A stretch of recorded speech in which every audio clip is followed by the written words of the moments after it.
EG. Sacred, he's completely oom. It's true, he's out 1 charges as well. Nothing to sort of buff himself back up for the fight. Over to the side, stunned into the silence. The Ravage as well. They've caught out Picard. Will be able to get the BKB off. Is he able to fight with this? They'll he's turning. Use the Zeusol to try and enable him, get them low, but it's not enough for Picard to be able to completely commit in on this. Sacred charges in with the Rolling Thunder, holds them back. Another connection onto Arbet will finish off the Invoker. EG, they're starting to back off now.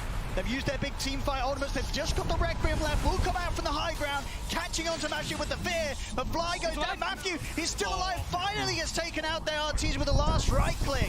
But Thunder Awaken overall, without a doubt, they're going to be very, very happy with how that team fight went. Huge ultimate, these long cooldown ultimates used by EG, and it wasn't enough to allow EG to take the team fight. They didn't have the SF there when they're focusing on the Picaz. He is that physical damage. This is a pretty tanky Bloodseeker. The Invoker with the Quaswex, it does not deal as much damage versus this. Oh, we really saw it there. You saw. I mean, pretty much what the stuns, Fly setting up into the Ravage. They get him low, but as you said, getting him low at this stage is not good enough if the SF's not around. BKB from Picard, there's nothing else to really touch him. No, and they barely got the mana too for Sacred, right? We were mentioning how he was I think he got bottled up from Mago, and then I think he got maybe like Arcane Boot from something else. So. Yeah, he must have, because I would imagine as well, that's probably something EG were going into that fight having in mind. They were like, exactly. We caught the Pango with the EMP, he's not going to have mana to play, but as we saw there, Sacred coming in once again with a huge Rolling Thunder. And that was also before the SF had the BKB, so he was being, Arteezy being a little bit more hesitant how much he does commit into the fights. Now also, so Thunder, after that, Sacred, he's pretty much going to have Blink Dagger, so, we were talking about a little bit of awkwardness perhaps for their initiations. Now, that's going to be pretty clean for Sacred in most situations. Abed starting to fall behind.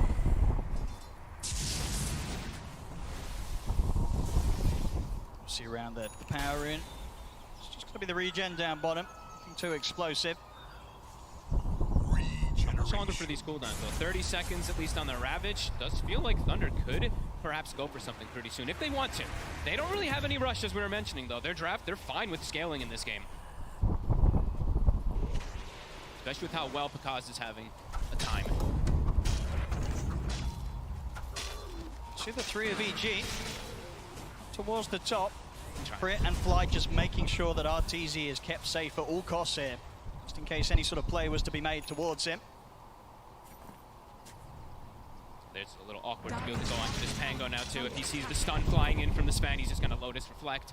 Also, nice play there from Sacred, hiding his Blink in the trees, trying to make sure that EG is not aware of that one for the next fight. They do try and make a move immediately off the back of this pickup, because as you say, it will be into these ultimates from EG.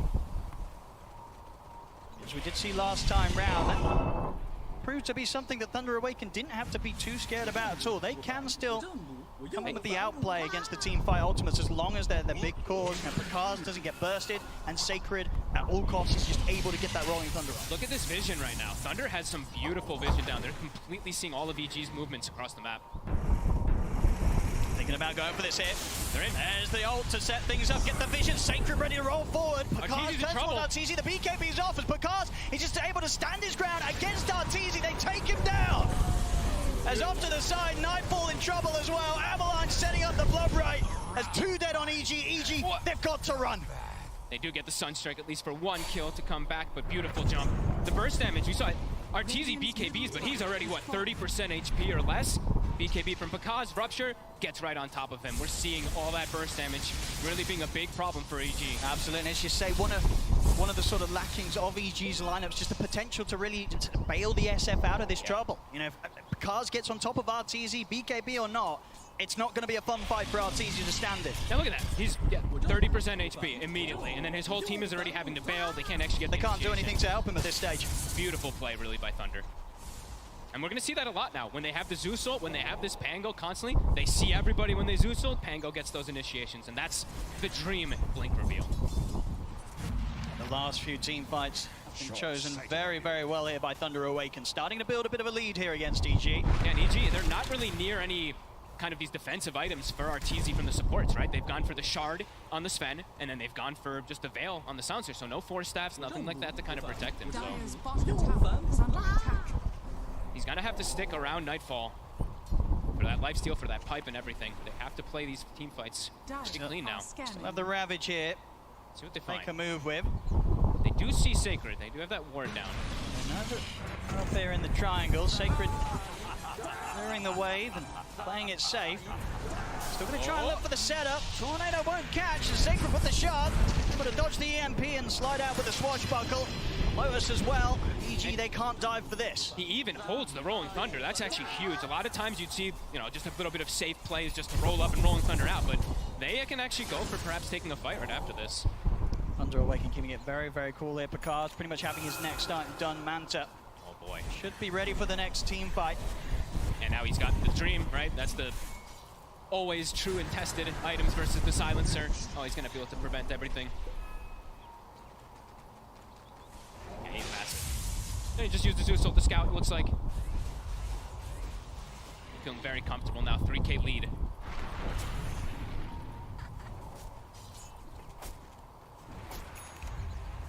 Just really loving the warding. It's one of the biggest things that I've been seeing, at least from Thunder Awakens this game. Just some clever wards, a little bit different ones, but it's been catching EG off guard. I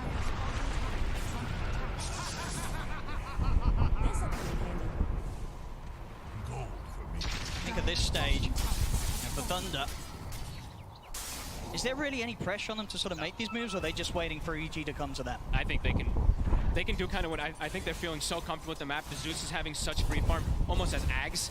Like, these fights for RTZ, they're gonna be complicated. And look, he's actually going for some magic resistance himself on top too, going Mage Slayer, going into just a bit of a different type of build to survive this burst damage. But it's just gonna get bigger and bigger once the Zeus keeps getting these levels and finishes up his Ags, which is about to be done. Okay, so Matthew Blink Dagger's done it, but now also we see Nightfall, he's changed things up. Looks like EG's getting a bit annoyed of them not having any form of being able to start a fight. So now he's gone for the Blink rather than going for Wraith Pact. I mean, in these fights, you know, EG, who's sort of your top priority in terms of who you want to be jumping and blowing up? Is it the Pango? Any of the cores. I think if you can just explode one of the cores, you're probably off to a good start for this one. Zeus might, it's tough to say really. Zeus is still such a priority in a lot of situations, but you almost will never find him first. No, sure. Yeah, Dark Margot, highly likely to be very solid with his positioning. Okay, there's only died the once this game. Let's see, they're trying to catch him off guard, hiding the Blink Dagger from Nightfall. What they're going to do, there we go. Nightfall immediately with the jump ravage to burst through the Zeus. They'll get him. Matthew tried to come over the toss back. Won't be able to save him in time. Now with the Rolling Thunder, Sacred attempting to turn this around, but RTZ's in with the BKB. He's beating into Picard. Picard has to back off for now. His own BKB starting to come to an end. Sacred rolls across Arbed, but no follow-up damage this time for Thunder Awaken to take anything in return as EG. Good seize of the opportunity there from Nightfall. They see that chance to jump, ravage one of the cores, get the Zeus. I was going to say, they have to make something out of this, though. It's a nice kill, but they have to get something else. And into the Roche. I think they'll get this very easily here. Nice. Nicely done from them. And that time, this, you know, we were just mentioning, you usually don't get caught in the Zeus, but that was the Blink reveal. Didn't expect it whatsoever. And a beautiful play, really, from Abed. The Sunstrike to scout before that Blink Ravage comes out. Nicely done from EG. We saw, you know, an admirable attempt there from Matthew, of course, trying to with his own Blink reveal to get the toss back, potentially save Dark Margot, but too much burst from EG. Aegis on RTZ. See what EG's going to be able to set up for next. They don't have a Ravage, but they do still have the safety of the Global to fight under. Ooh. Actually finding a little bit of an opening here. Matthew is around as well to help Sacred out. See the BKB's popped up, it's standing his ground. We'll see an attempt to charge down Fly, but the disarm's already there onto Picard. He has to back off himself. We drop the Rupture onto Arbed. BKB from comes to an end. Sacred's going to try and roll in and finish off this kill. A couple of bounces with the Thunder, blood right down. Picard finishes off Arbed. Turn the rotation now over towards Nightfall with the damage of Picard's Dark Margot and Sacred. It seems to be a lot. The Global Silence comes out. Backups here. RTZ and Fly have turned up as well. RTZ stepping forward very confidently here, of course, with the BKB and the Aegis. Turns towards Picard, standing his ground against the blitzing, but Picard tries to run, but RTZ able to take him down. He keeps trying to go for the SF, but he's got Warcry on him. He's got like 40 armor on this Shadow Fiend every time the Picard runs in. And that's actually, Picard, his BKB just came up, he popped it, ran in, and died right afterwards. So now we're at that 6-second. EG finding their footing. And that was Thunder forcing the fight because they know, you know, Ravage on cooldown, they're trying to persist into something, and they do lose their big boy Picard. I think they sort of just underestimated the ability for EG to bring in all the members. You know, RTZ able to test a step up. And of course, something that you won't hesitate to do so with this Aegis ready to go. Still 3 minutes of play on it. Picard was really pushing the limits there too, right? He was sitting 10, 15% HP. BKB was 5 seconds cooldown, healing off creeps. Tries to reinitiate, but yeah, just can't really disregard how tanky the SF is from the Warcry. So as well, that sort of initial struggle for Picard's having to deal with that long disarm. He gets caught by. Even though we're able to find Arbed, see from this part of the fight, Arteezy knows that there's action to be had. Able to walk over, join the rest of his team, and make sure that Thunder just weren't able to stick around in this triangle, couldn't make anything more. Just look how risky, though, what Picard is doing there, right? Like, just really depending on all the damages. Quick moves as well from EG. They've got the Ravage back up. They're immediately smoking up into the triangle of Thunder Awaken. Looks like Thunder Awaken are pretty aware. They're backing off. They have the Wraith Pact now, too, so this team fight could be a lot more complicated. The burst and everything from Thunder is no longer nearly as effective. Versus Mage Slayer, versus Wraith Pact, versus Pipe. EG's got a lot of ways to just protect their cores now. You can see here, Thunder, no intentions of stepping up into this triangle. They know that this area would be incredibly deadly with EG in position. Aegis as well as all those ults being up. And also, Arteezy, they don't know this, but he's now hit level 20, so a big peak timing for the SF. Massive damage increase. And I think he also does have, he does actually have the full Bloodthorn as well. This is, he hits hard. Oh yeah. And with these sort of decreasing durations of BKBs, as soon as that BKB comes to an end, they have to get out of the fight here. Picard in particular, he's used that BKB in Manta. They're able to catch him with any sort of stun, the amp up at the Bloodthorn. This Bloodseeker is going to get destroyed by the SF. Yeah, now also you have to watch out for your Zeus, your Pango, etc. If the SF's able to get on them, he can actually just clear them out on his own very easy. Threatening with his Zeus ult. See the SF. Arteezy the only one really showing. Yeah, I think they did see the pipe aura actually on him though, so I think they did know that the rest of EG was in the area.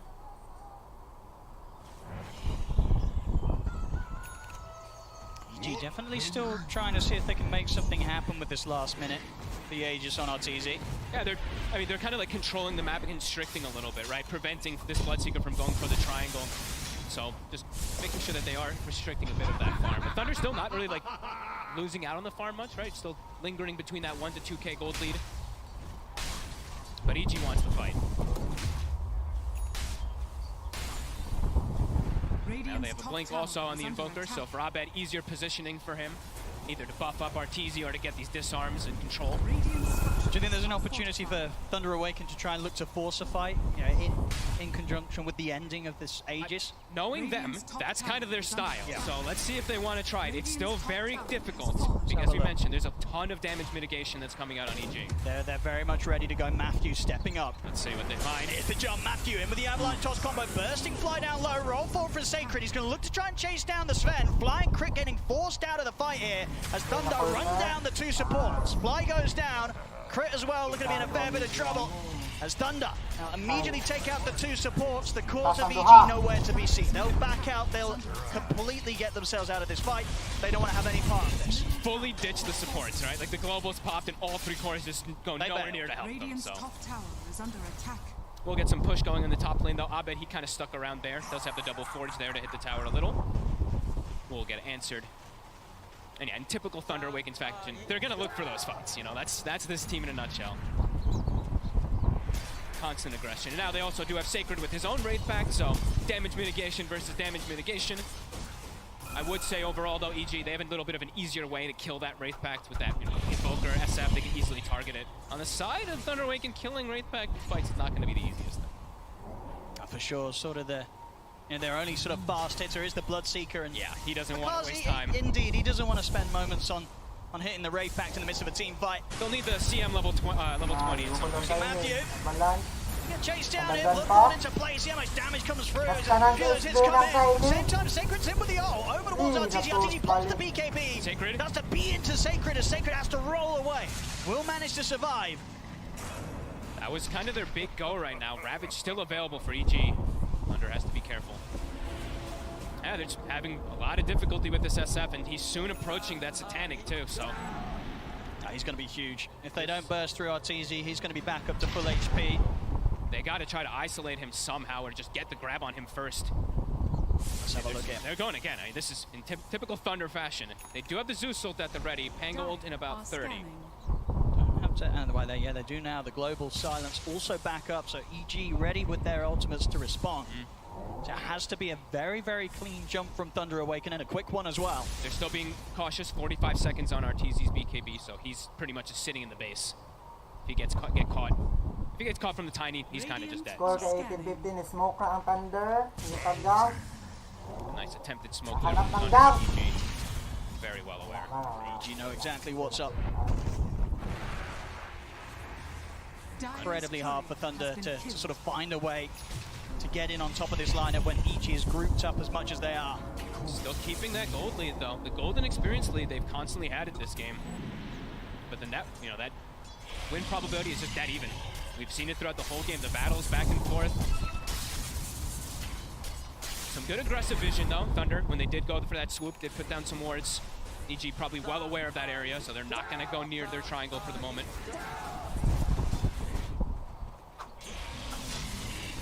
Imagine EG don't feel any reason to try and force anything until the Satanic is done with how close it is here for RTZ. This is a cool next item queued up there from Kaz. You really understand why, of course. Just the blink, no swift blink. He just wants to jump onto RTZ and kill him, right? That's going to be the name of the game for him.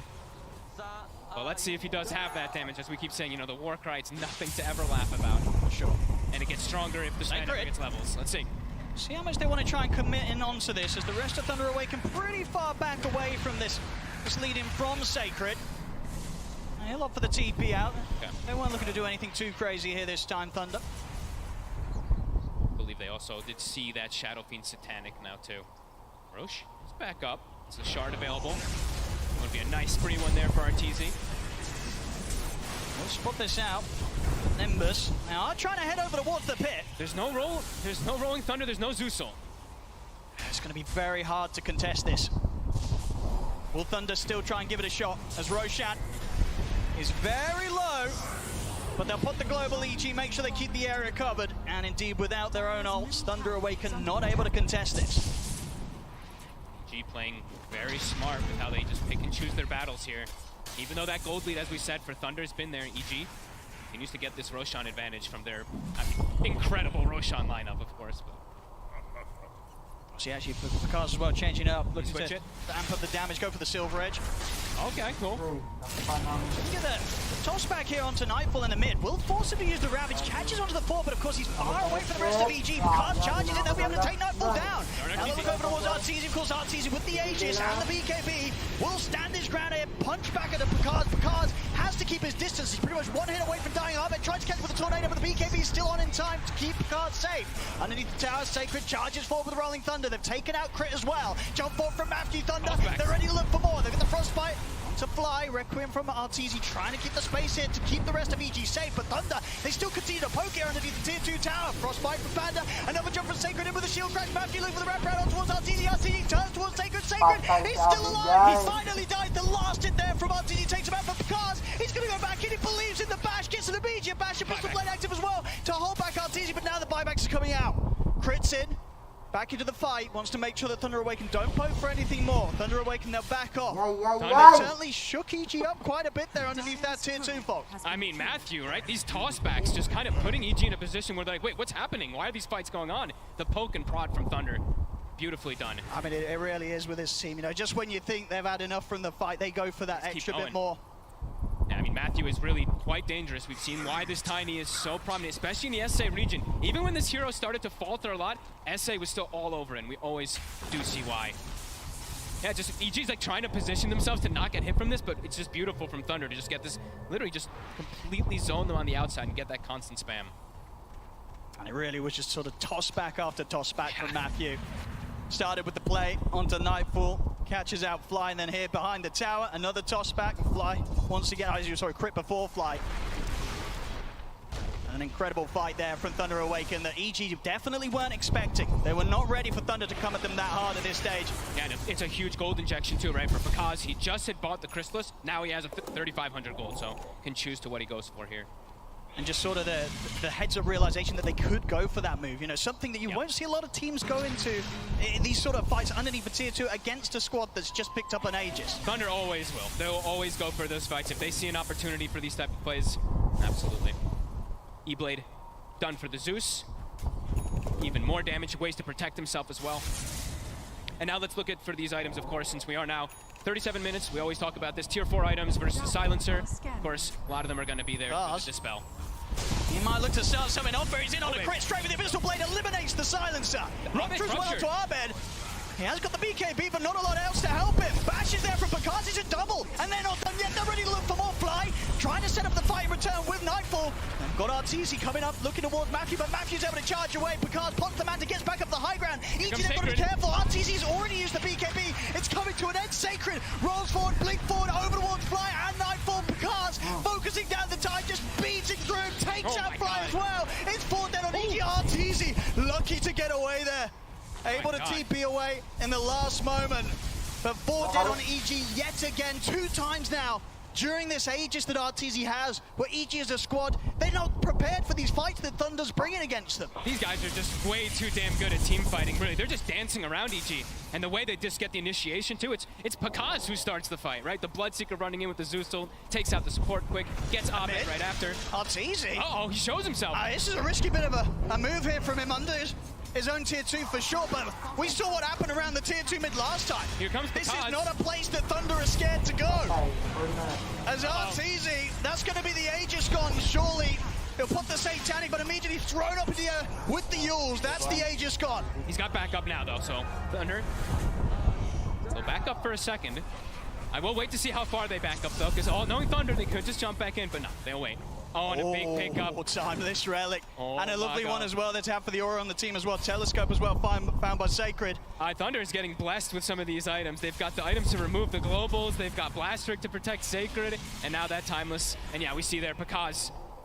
I mean, he was sort of just in the neighborhood, sort of sees them, crit, standing around, and he's like, well, why not? We'll start a team fight off here. These fights are getting really awkward, though. You were seeing a few times now, Nightfall is jumping in with, like, the supports, but he's like, wait, where's our backup of damage? We don't have our SF. Our Invoker had died, and we just blew everything. So Mago is able to reset, and then Thunder's able to take these fights. So, yeah, even if they're alive, sort of outside of Arteezy, I mean, Arteezy's the damage at this stage. Outside of that, nothing too crazy that's going to burst through Thunder.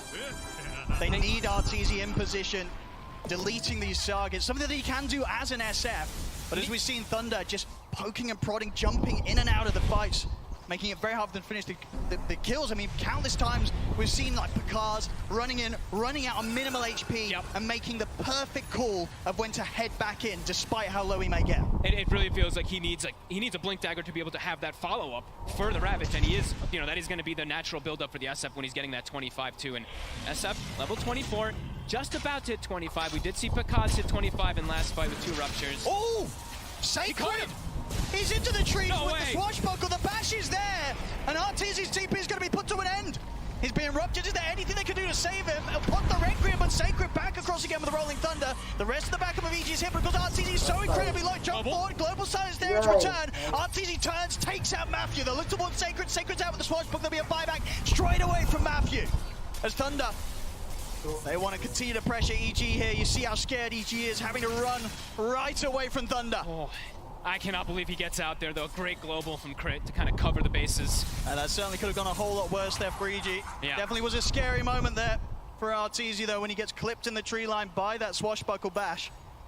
And BKB is still going to be on cooldown for him for 50 seconds. EG is smoked, but Thunder could look for him as well without that BKB. Matthew. Insane. See in the river. Patay, dakpan! Sacred, they're trying to burst through him. Abed has got the Ravage as well. They're locking down Pakaz. To finish him off. It's so the back to the BKB. Pakaz, he's out of there. He'll start to heal up on the creeps.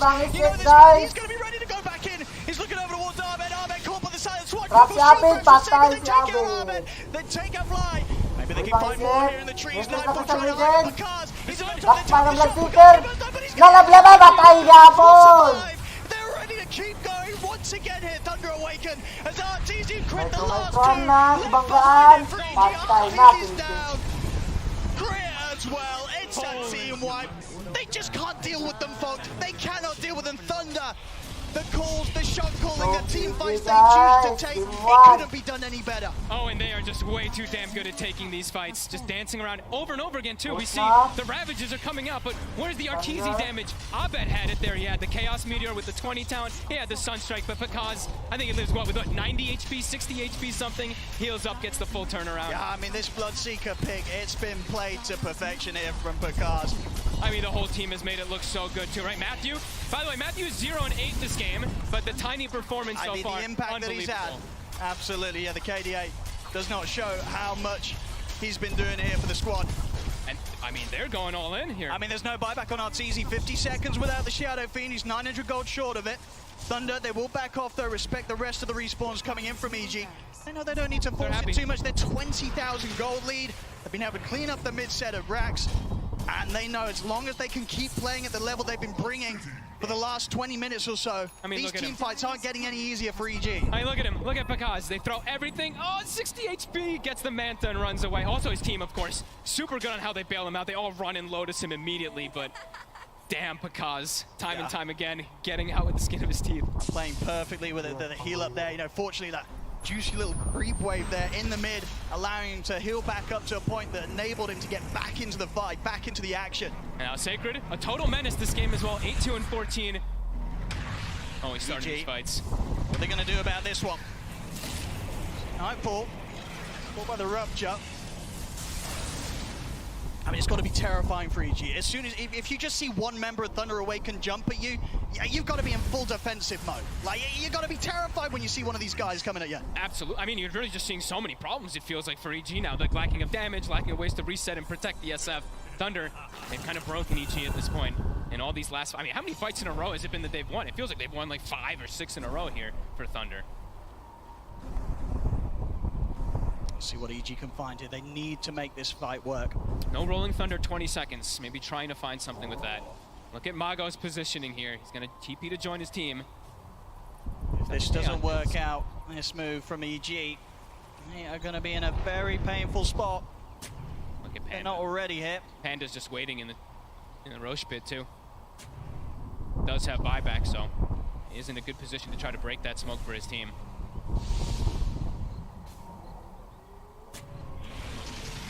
Thunder at the high ground. They see everyone. Sacred. EG, what's the plan now?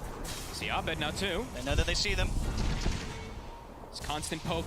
Into the side as well. Nightfall, fly. They'll look towards Panda.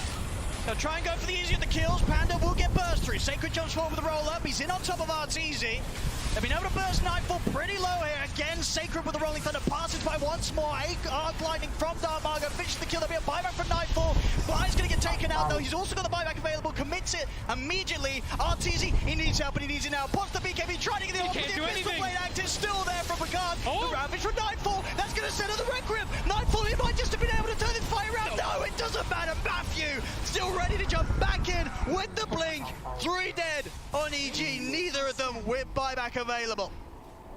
They're not letting Arteezy get any attacks off. Either he's getting bashed from Pango swashbuckles, he's getting avalanche constantly, he's getting ruptured and put into a different position. I mean, this is just absolutely perfect plays really coming out from Thunder. These team fights, time and time again, they're barely losing anything. Their chance for a Roshan now.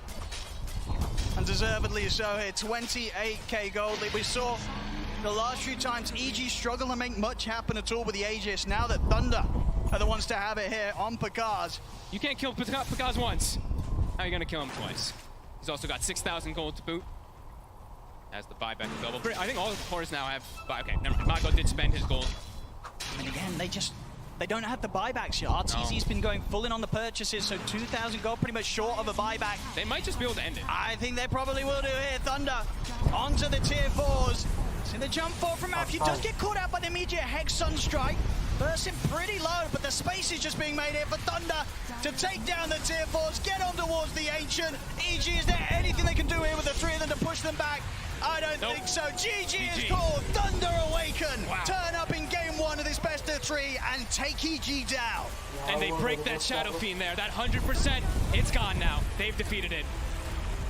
Some absolute confidence there from Thunder, already being shown, as you say, from the draft alone. We've seen them do it before in the groups. They let through these heroes, the Shadow Fiends, the Marcies, the Enigmas. They don't care. Nope. They know that they've got plans, they've got strategies to deal with them, and we really did see it there. A bit of a slow start in both teams, very even, but that point where Thunder started to get the team fights going their way, it just never slowed down. No, they just pick and chose every battle, poked and prod, didn't let this SF pretty much do anything. And EG did look a bit disconnected with some of the fights. These Ravages, missing some of the follow-up. They're going to have to fix this. Thunder, with this type of momentum, can definitely do it.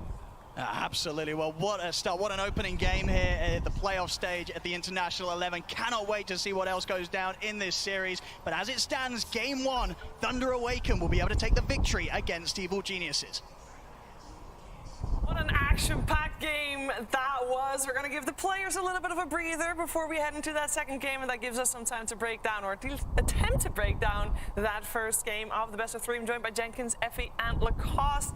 Effie, I want to go to you first. This game was non-stop fighting, it felt. It really did feel that way, but the thing that stood out to me the most was Thunder's ability to isolate targets in this team fight. It often felt like it was just a simple matter for them to go on these supports in the backline, to push the Shadow Fiend away and put the Sven in a position where he can't really have impact in the fight outside of like pressing Warcry. So this collapse of the Pango when they went into the triangle, I think Sacred played an excellent game. Sorry, I'm so excited, but he was getting all of these catches, he was getting all of these chainstones, and every time you felt like the fight was over, there was just another Thunder hero coming in with a cooldown and taking it. So I really think this one was just down to team fight execution, because at some point EG did hit their timings, but it felt like they were disconnected from each other.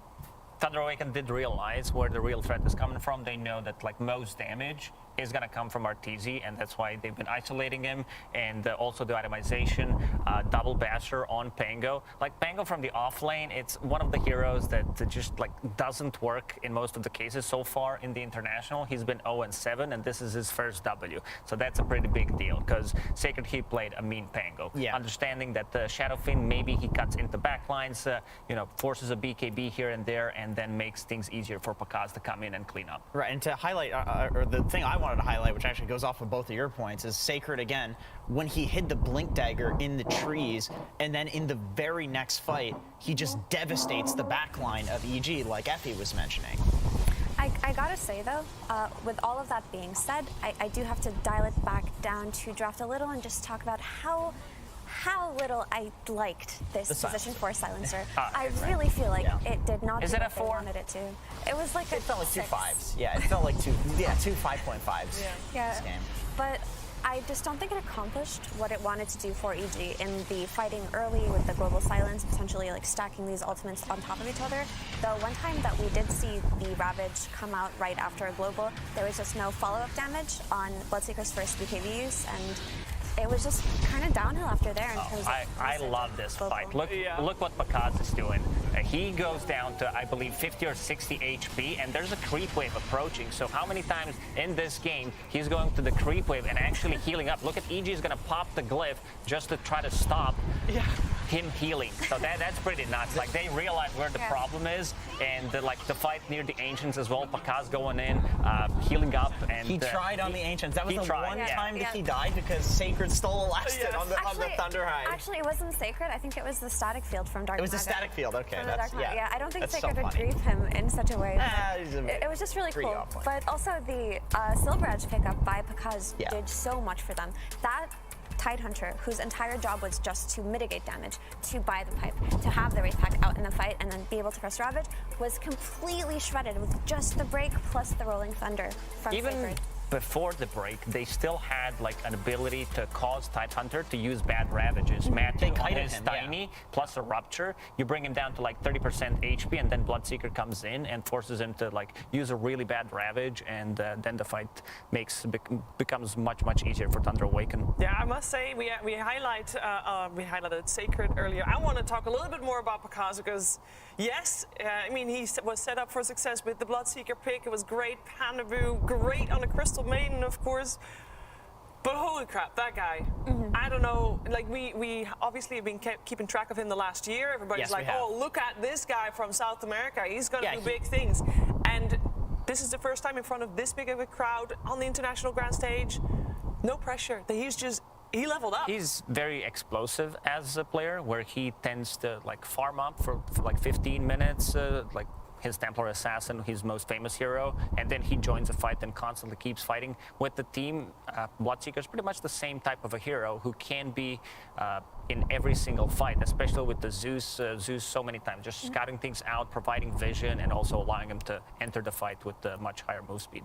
But I think what really distinguishes Pakaz from other carry players is his ability to join fights in the early game without actually losing out on much farm or spacing them up. He's able to identify when the best time to rotate is, and he does it constantly. He will never prioritize farming 2 creep waves, which, you know, they call it the K1 TP, when the other South American carry everyone looks at, Hector, just prioritizes that. He is able to join fights right in the correct moment and also capitalize on his item timings better than any carry player I've seen. He has a really good game sense for when the fights are going to happen and where, and it's like, in this game in particular, he didn't TP to the fights. He was just already there anticipating that it would happen.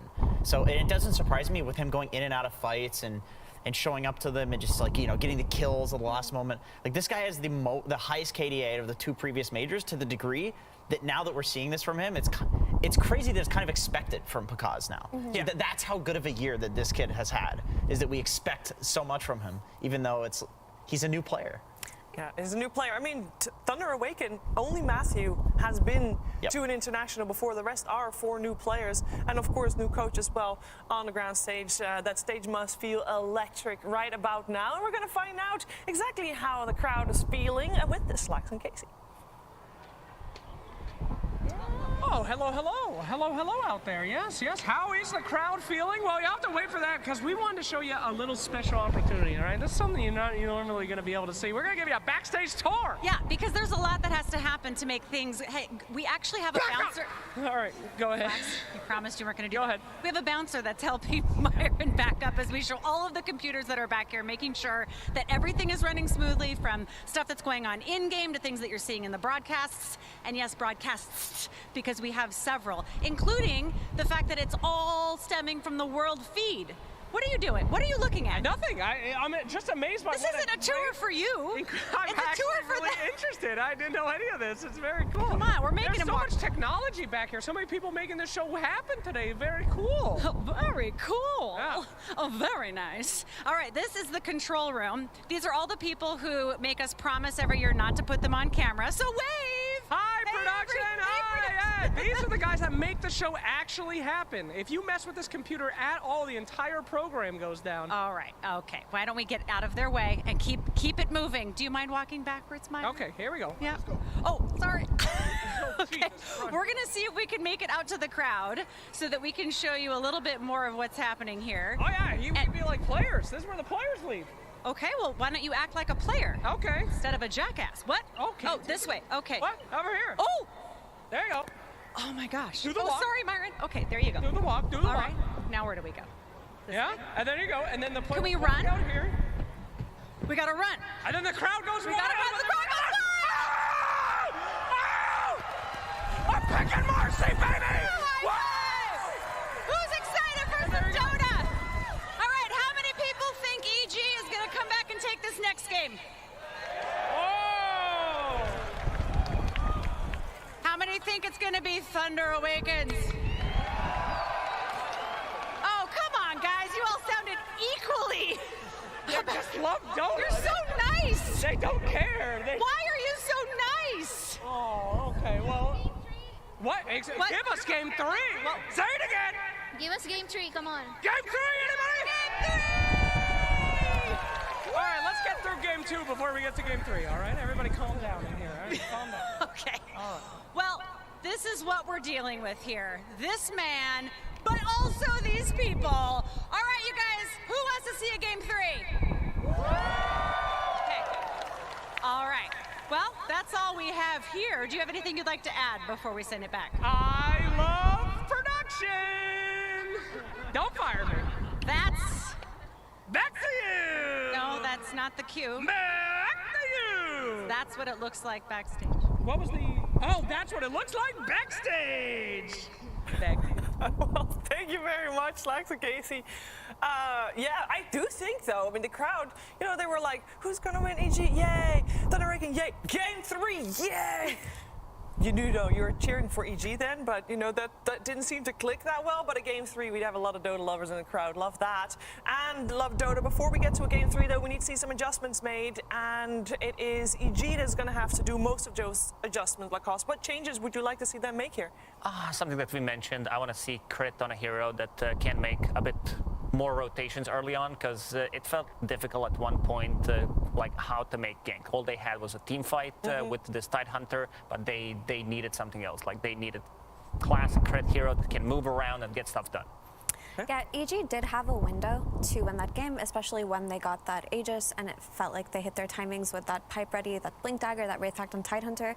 But the issue is, if you mess up the execution once, or maybe you Ravage when SF is a little bit too far away, or if you global in a reactionary way and not as a way to kill the Pangolier, you just miss out on your window completely. So as much as it looked like comfort for EG, that draft was incredibly difficult to execute. So maybe a little bit less Silencer and a little bit more Marcy for Crit Jenkins.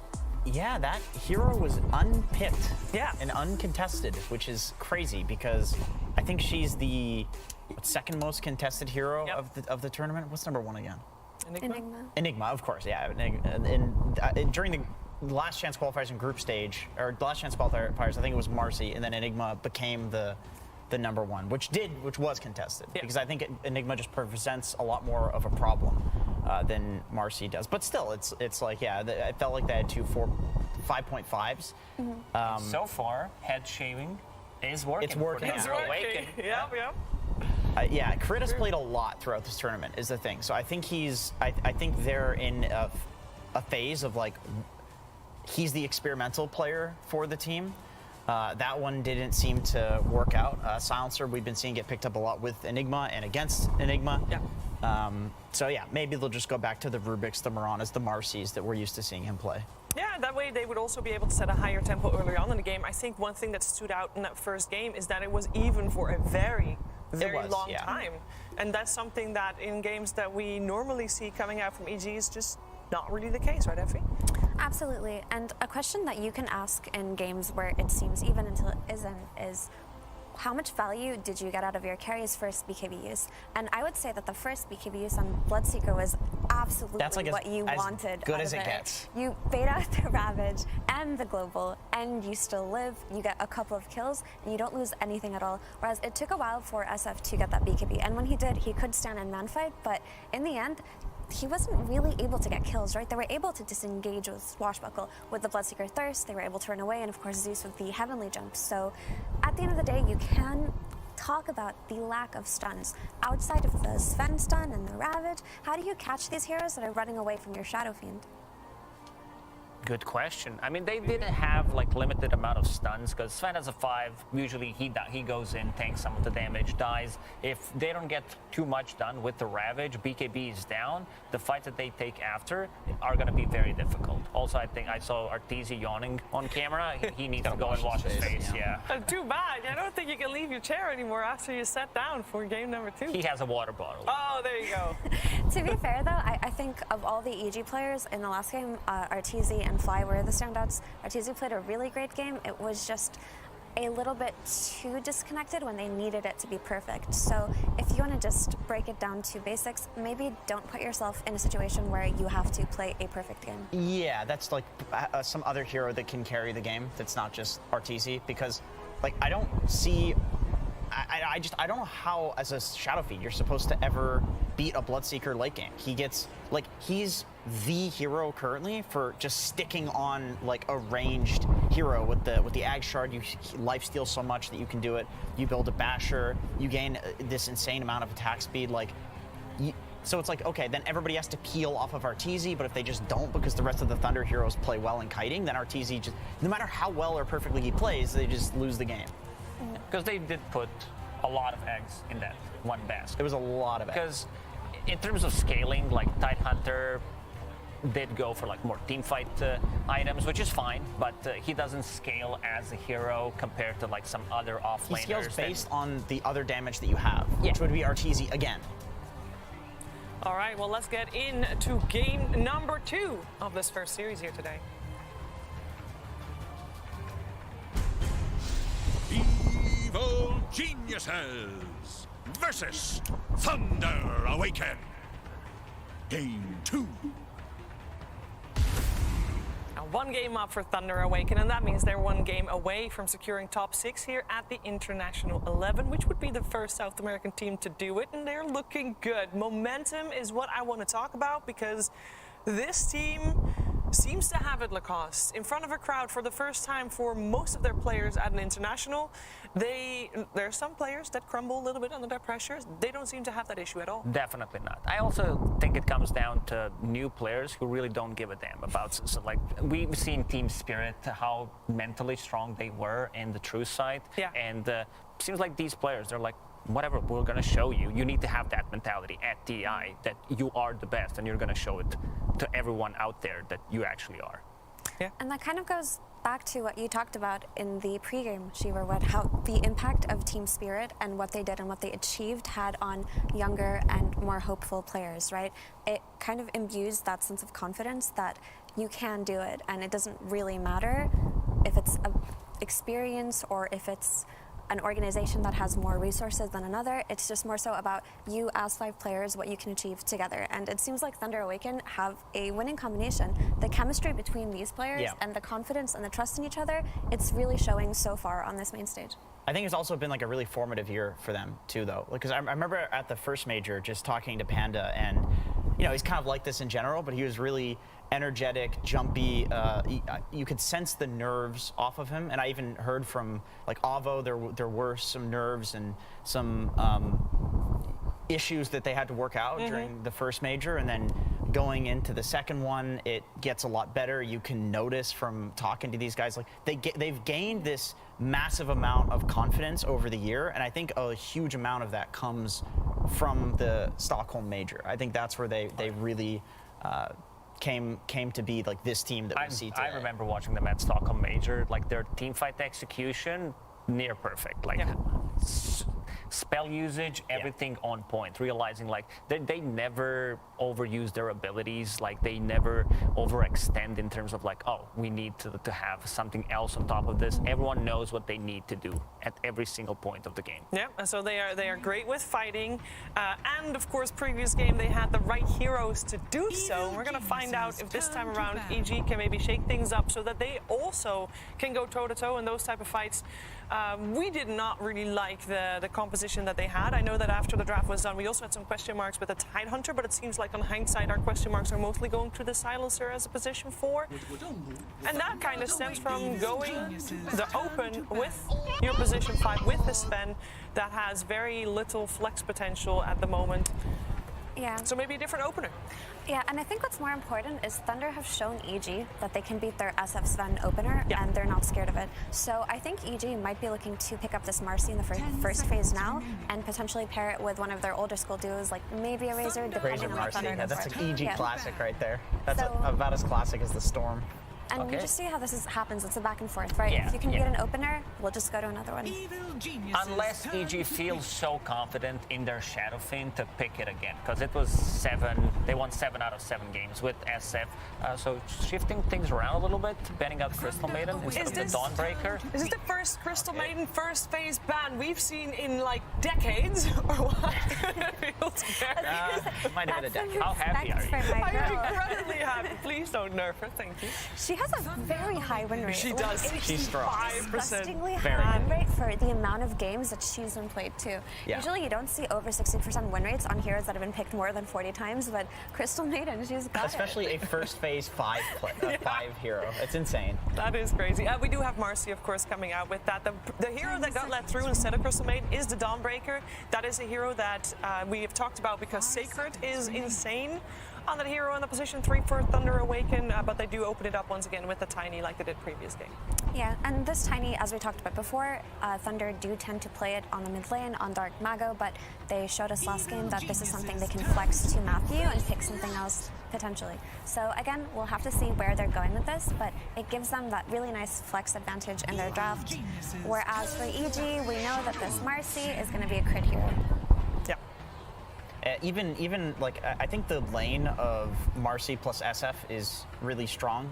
There's always the potential of laning crit in the safe lane with the SF and then just having Fly play in the off lane. But even if you don't do that, the ability for Marcy to rotate to the SF once he's got like 2 points in raise is it's pretty insane. Like you're guaranteed to get a kill. That's why Marcy's so popular. You do have a stun, you do have a slow. One of the easiest hero to gank with. Maybe like an Earth Spirit where you just show from fog and then you know that you're dead. And Yeah. Still gonna ban out that silencer. I mean, it's a great hero against the Dawnbreaker, and did cause some of the issues in the early game. But Lotus Orb pickup on Pango and also the tier 4 items did make Silencer's game quite difficult in the late game. For sure. You also have the scaling potential that exists a little bit more on the side of EG just by having this Marcy over this Sven. The issue with the Sven last game, honestly, was that it felt like it had to put itself in a position to be alive for as long as possible, which you don't really want out of your position 5 in a lot of games. Sometimes it has to go in and die, but when you're pairing it with the SF, you need it to be alive to spam Warcry, to have that passive aura from the Shard constantly, or it doesn't work out. Marcy, on the other hand, can just amp up the SF so much while doing damage herself. The one thing is, though, that Thunder could potentially be looking at this Lich now for a Panda instead of the Crystal Maiden. It's another heavy kill hero, but it also mitigates the damage coming out of Sidekick. So. I think EG needs to protect Shadowfiend with potentially like a Pudge, because Bakaz was amazing. Even Faceless Void comes to my mind, because there's like no real save.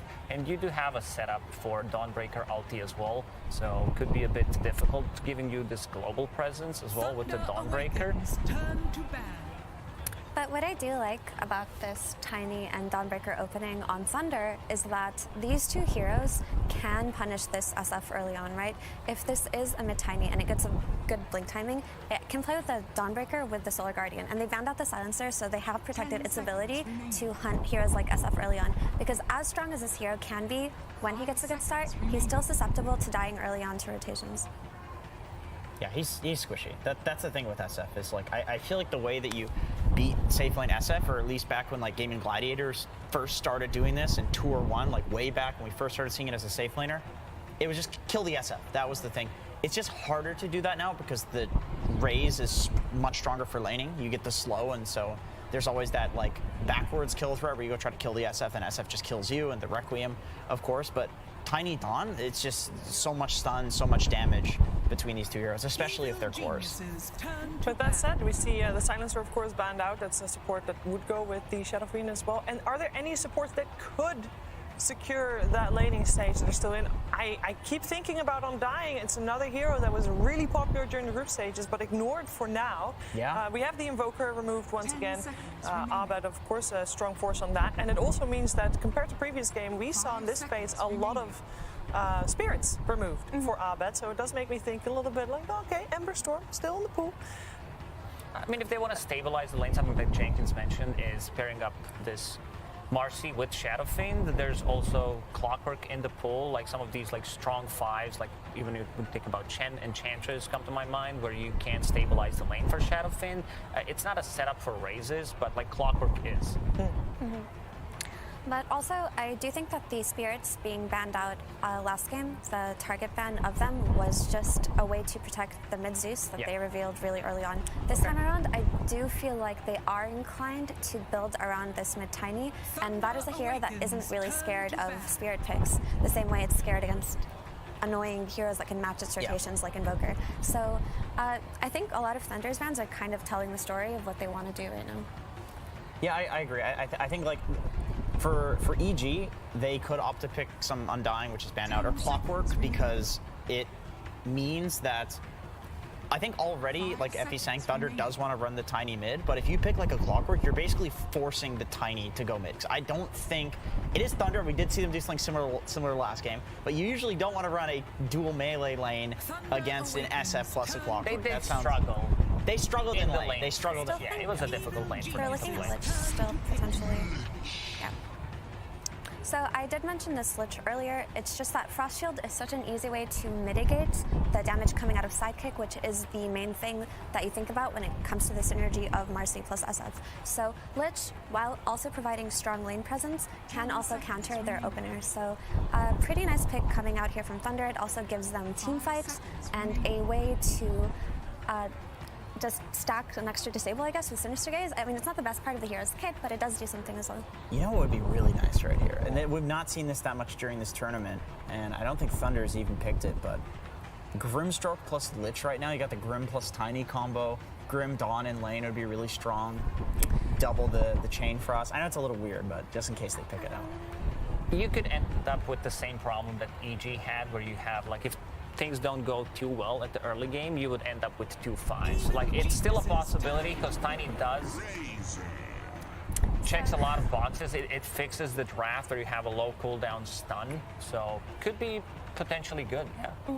This EG pick now makes my thought just goes immediately to they're gonna pick a Clockwork or something like that here, because Razor Marcy, like, how can you not lane these heroes together? It's just the most, other than Viper Marcy, it's the most devastating lane. There it is. Good did mention. It makes a lot of sense. And now you have like 2 strong lanes, something that we did mention before this series started, where they do have hero. 2 heroes on the side lanes, and also this time around, Nightfall will be able to scale on his Razor. Like last time, he was playing Tidehunter, so a bit difficult. And like what Nightfall does with his hero is like he tends to take over the game, like be on top of the network, but still use his network very efficiently. Yeah, and I like the Smurf lane coming out from Thunder. It's just such a typical thing to pick versus Razor. Back when Razor was a monster, you can just replicate, you steal him. You become the static link. The damage is negligible, but also it's a carry that isn't scared of dying to a Clockwork gank early on, right? Just because it can waveform out. Also, when you put it on the safe lane versus the Razor off lane, it's a way to break the link early on, right? So it's not just how this hero counters it with its ulti, but how it can put some distance between it early on.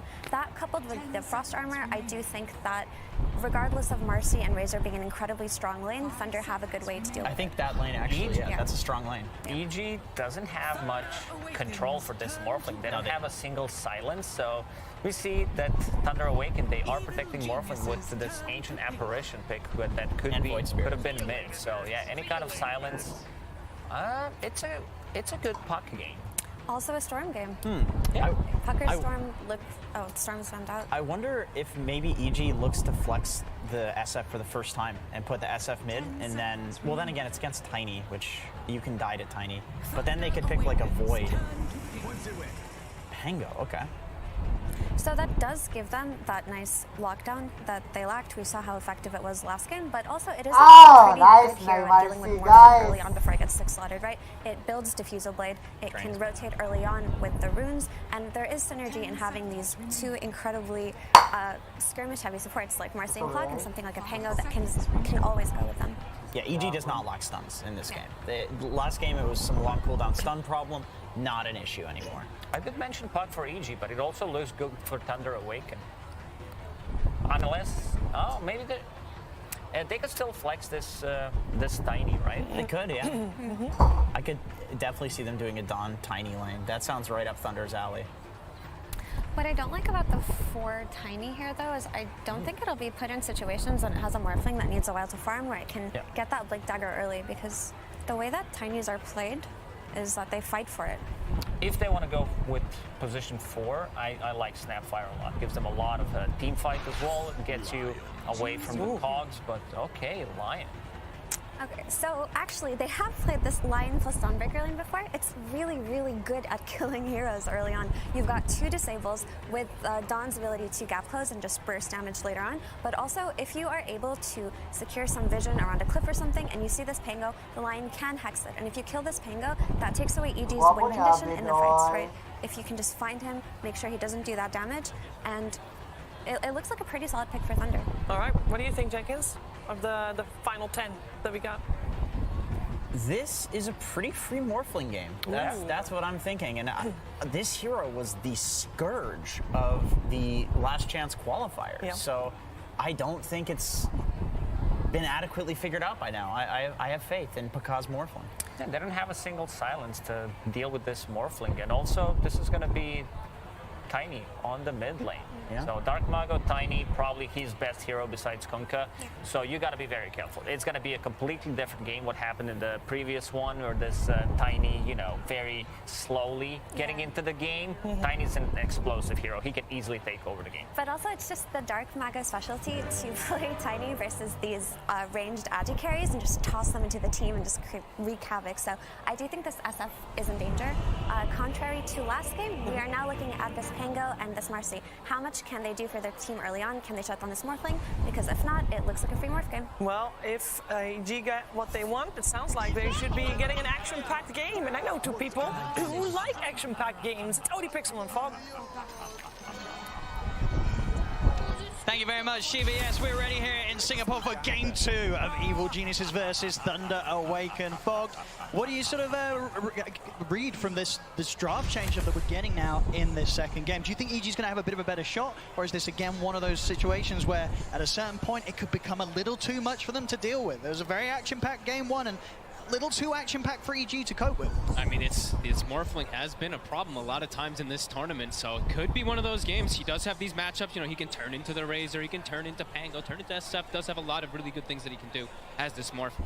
Could be a bit scary if it gets to those later stages. EG, I think they want to, you know, do what they've been doing most of the times in this tournament. Set that pace, set that tempo, get a good early advantage, because their draft, it's very strong around some good early timings. They can fight constantly, not really too cooldown reliant. Strong lanes, so let's see how Thunder comes out of these lanes this time, because I do think this time it should be a little bit more difficult. And of course, you know, Thunder's approach with the draft, the way they close it up, something that they're very flexible with, of course. Dark Margot on the Tiny, Tiny core support, it's going to be fantastic from Thunder Awaken. They do it very, very well in both positions, and allows them to end the draft with a Lion. Not something that a lot of other teams will do, but definitely gives that extra bit of threat, that instant catch, instant hex, that for heroes like that, the Pango and the SF could catch them by surprise. And once again, not the biggest amount of sort of defensive capabilities that EG's heroes can offer if they get jumped. Yeah, not till later on, until when they have like the Marcy Shard, if he perhaps wants to go for something like that, to go for some type of saves. Yeah, absolutely. So we'll see. I'm really curious how to see this line is going to work. I do like seeing it come up more, especially when you're playing into something like Marcy. Having double disables when you have just a damage dealer as well too is just always amazing. So see what Matthew's going to be able to do with Sacred. Let's see how do they actually pair these lanes. Do they actually put Fly with the SF and the Marcy with the Razor? Because that's more than likely what we'd imagine to see. Let's have a look. I mean, we saw the start of last game, I think pretty much up to the 20-minute mark. It's kept very, very close between both teams. When you look at the lane setups this time round, do you think we're going to see a similar story, or is there the potential for someone to get heavily harassed out of the lane early on? I'm just not sure how this top lane. It's just the Lion has to be really careful to not get caught at level 2 pretty much from the clockwork, because then he just dies immediately. Besides that, I think actually Thunder should be okay. We'll see how they do bottom. Sometimes this can be a little volatile because Marcy just does so much in laning phase. Even though Morph has ways to break Link, you can pull him back in and stuff like that. So we'll see how that first few waves goes, at least for Bakaz. And what about this mid lane matchup? Dark Margot Tiny against Abed's Pango. What do you expect out of this? Margot should do just fine. Abed should be able to get some decent farm, but I think Margot should come out ahead. He's just so comfortable in these matchups. Talking about comfortable, you know, Bakaz this game, Morphling. I mean, we saw how well he was able to play on the Bloodseeker in terms of just being able to know perfectly the hero's limits. And if you want to play a hero that you can really push to its full potential and play around those sort of risky situations, Morphling, this is sort of the next step from the Bloodseeker, right? You know, you've got to be prepared to see Bakaz juggling around his HP, his agility to a perfect balance. Yeah, it really is exactly that, right? Those are the two highest volatility heroes when you're just trying to push the limits to top. So set up for the kill here. Fly with the chase down. Fairy Fire's there from Matthew, but a few more hits of the Battery Assault will get the job done for EG. First blood for Fly. A little worried about this one. They actually did it before the level 2 even comes out for the clockwork. They just come in. Almost getting both heroes too. Sacred, thankfully for him, TPs to the tower, but they do force them both away. And I imagine this time round on the bottom lane, unlikely that we sort of see Nightfall in a dangerous position as he was in the early laning stage in game 1. Is this really a lane where Thunder Awaken can look for kills early, or is it pretty safe for EG? He should be pretty safe. He just has to be a little bit careful how much he trades when he does have like the Link building up, how much the Lich has, how much distance the Lich has to get like multiple nukes off. So lane positioning is going to be important for EG. Of course, EG can see themselves very much primed and ready to try to get a kill out of this lane themselves. And they're going to go on Bakaz right away. Yeah, he has the adaptive level 2, so he's going to take quite a hit on the way out here. Crit trying to block him up, shifting into that strength. So will manage to survive. Has to be careful in this lane. Sort of misplay here or caught out of low HP. Bakaz could get burst down by these two. They've got great ways of sort of getting that damage in from the distance, whether it's Crit throwing themselves in on top of him or the plasma field clipping him at the edge of the circle. Yeah, until he has that waveform, it can be a bit of a risk versus those double waves to keep him on that lane. The top. On lane. Nice bit of a turnaround. Fly has got the Fairy Fire. Drop down the cogs, but Sacred, one more hit's all he needs. space, not going to be able to get it. Oh, the cogs. Fly's able to get out, and now Sacred's got to back away. Mango's at the ready. Arteezy beginning to stack up the raises. Thunder have to keep their distance. They are struggling up here, though. 9 last hits on Sacred. Sure, you see the 9 last hits on the Razor as well, too, but he's just constantly sitting like half or below that on the HP. This Clockwork SF lane a lot harder this time around. Absolutely, a very nice duo to play with in the lane. Yep. Fly just being able to charge and get on top of a hero with the battery assault and just providing that control for Arteezy to line up the raises. And this is actually a pretty big thing to actually talk about here. So on the retreat there, Fly going back to base gets a half pull. So what this is going to allow is now the wave is going to go back into the tower for the Shadow Fiend. So actually a pretty impactful play coming out from that clock.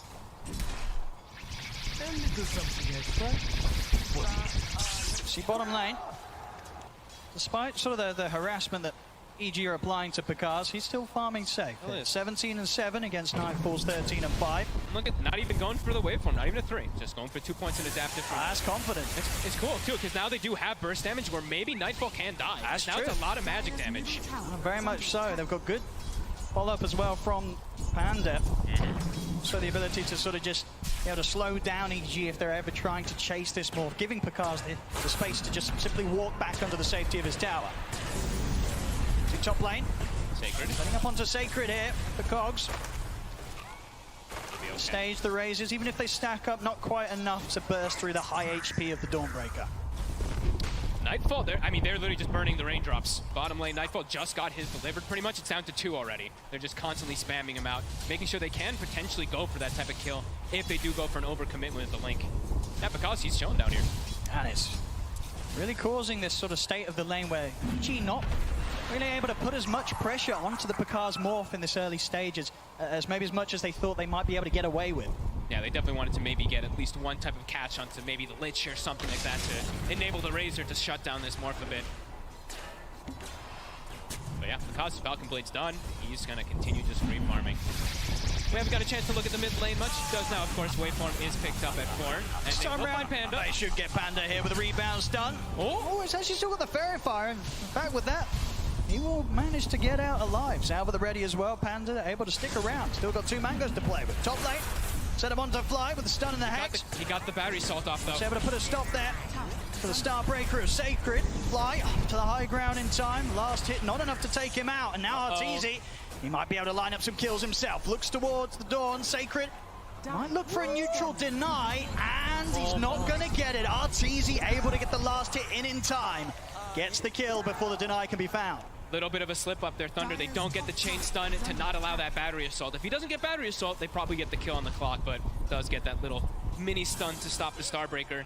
Runes being checked. This first time we actually put any emphasis on mid lane. It's pretty much even. And pretty much, yeah. 35-5 against the 32 and 6. Abed is going to be very happy with that Arcane rune. They've got to be extremely careful on the side lanes as well now, Thunder Awaken.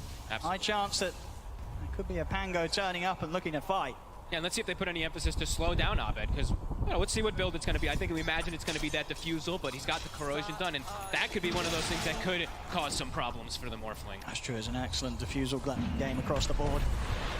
Yeah, even versus the Dawn and everything, right? He's low strength HP. 4s, strength, low mana, etc. Low mana. Yep. Pretty big. Mid So, yeah, lane. we do see a move already just to fill up for the bottle since he didn't get the rune. And, oh, I say that. He actually did not get the fill up. He did not have an inventory slot. Whoopsie. Fortunate that he's at least full HP, but probably not the best of situations there for Dark Margot. It happens. Yeah, still farming just fine. Phase boot's done. Has stacks to work with, too. We see Panda backing up and getting some stacks. Right now, 2-0. Gonna try for a play here between the two of them. I like this. Smoke up from the mid, they're gonna head straight towards the top lane. Not before EG's already there themselves, though. Both supports flying crit, ready to start setting up the play. Sacred will get the hammer out. Able to pull himself away, but Arteezy closing in upon him. Back up. He's coming in, and now Dark Margot with the 2-man avalanche. He's going to look for the toss back, finds it onto Crit. Stun now from Matthew onto Arteezy. They're able to lock down the SF, take out 2. Maybe even more hit. Panda still has the slow hit, applied to Fly, but backups in terms of Abed. Abed, see if he can get some kills in return off the back of this Rolling Thunder. Good angle onto Panda, but there's 4 heroes here, and Abed cannot try and pressure for more. He has to back away, not able to turn around this fight and find anything in return there. I love Thunder, how they play around the understanding of, SF it's a weak hero in the early game. It's very fragile, so able to punish it nice and early. Secret actually jump in aggressively around the power rune spawn. Will end up being down bottom, DD. So if they can burst through Crit for this, they certainly can. Toss back into the stun. Thunder gonna take another kill around the river.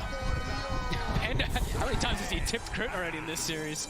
Oh man, great rotations though, as we saw. Just knowing exactly how to punish this Shadow Fiend, very squishy early, good moves. And now Sacred, even getting a good connection under the tower. Fair bit of damage onto Arteezy here. Yeah. He'll be fine though. Does have a few one charges, good to go as well. So he'll still remain safe on this top lane. But the fact that they're making these moves, forcing reactions, making Crit even go top. Look at Pakaz, he's got the free lane, the free farm, with no attention put onto him now. Panda. He's gonna go for the TP out, but the damage from Nightfall underneath his ultimate, far too much for Panda to TP out from. Cute little attempt though, he cut the tree, got in the fog for like a quick second there, but yeah, not quite able to survive. 3-3. EG with a slight gold lead overall. And 9 minutes in. Preparations are being made here in the triangle. The Thunder Awaken stacks will begin. Yeah, they're gonna work on those now. It looks like perhaps Smago gonna be nicely enabled from these stacks, honestly. The phase boots this early done with the blink's gonna be done probably within the next like 3-4 minutes too.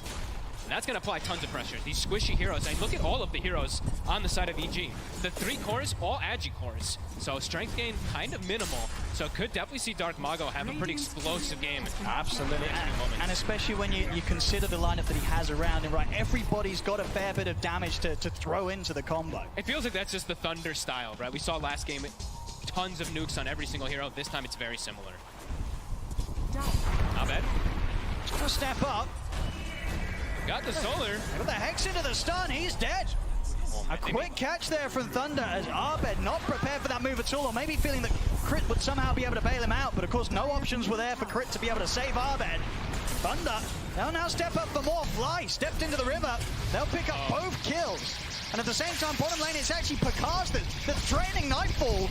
As with the static link and the adaptive strike, Nightfall is so close to dying here. Not quite a minute. He's going to have Plasma Field in a second. The mana's putting up Pakaz. Oh my god! It's not enough to kill him out. He's still trying to push up, but the TPs are coming in. Pakaz, he gave it his best shot. He nearly gets it there, but he won't. EG able to punish him. I mean, what a play. He was going to go for that kill in every possible universe there could ever be. I mean, that's still so nice because of Nightfall. Like, he actually rebought his raindrop charges earlier, and that's actually the thing that allows him to live because of this overchase. Raindrop protects from that plasma field, all the little things. Pakaz tries to push the limit, gets punished. I'm sure he'll be telling his team Space Maid here. Oh, yeah. I mean, look, mid-tier 1 tower, only taking a fair bit of damage from Thunder Awaken. Yeah, he's like, Zeus, ult, please. Beautiful. Mago, though, as we said, got that double kill. Probably the most important thing to talk about. That blink's going to be coming out super fast. And yeah, very fragile cores on the side of EG until they start getting some HP items. That really is the thing. You know, how prepared will EG be to deal with this early blink dagger? Yeah, I mean, Nightfall's going to have to be the one to kind of stand as the frontliner as this Razor, as we've seen many times. But he's not having the best of games as this off-lane Razor.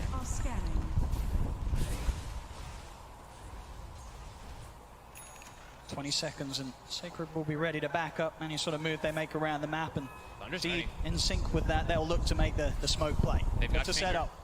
They've got more than enough burst for They've got all the ults. I mean, top lane, EG, smart move from them to get aggressive onto Sacred. He's the one that provides the global backup. If they take him out, there's nobody that's able to bail him out. Nightfall knows. He's like, wait a minute, nobody reacted top. Oh god. And he knows he's going down here. Yeah, they'll throw out the ults. I see Matthew holding back the finger. Wants to make sure that he's got that at the ready. No need to farm unnecessary stacks at this stage. It's a long cooldown level 1. You make sure you have that for the next kill. They could look to actually make the move again, and Dawnbreaker respawning can TP somewhere and Solar Guardian into the next team fight. Absolutely, yeah. Saving the finger for the next kill. Matthew, he's very ready to go. We'll see, in fact, TPing up towards the top. He TP'd. Matthew actually TP'd mid. They saw Abed. Oh, mid, sorry, yeah. Second. Oh. Matthew coming over towards the mid. Sacred he'll be the one to head back top, continue to clear out the waves. Matthew TP'd pretty much like from the hard camp near the outpost to the mid lane, just really trying to kick up that pressure, have a very quick-paced early game. Even again, just like the last game, after lanes, things are looking dead. We'll see if this catches out Sacred again. I mean, once more, EG, they know at this stage you make the moves towards the door. That's the cleanest thing they can do. Reveal. Mid lane Dark Margo will indeed find the jump. onto the Marcy. Again, at the same time, the move's made onto Sacred. TPs will come in this time round, and Sacred able to pull himself back to the safety of the rest of his team with the hammer.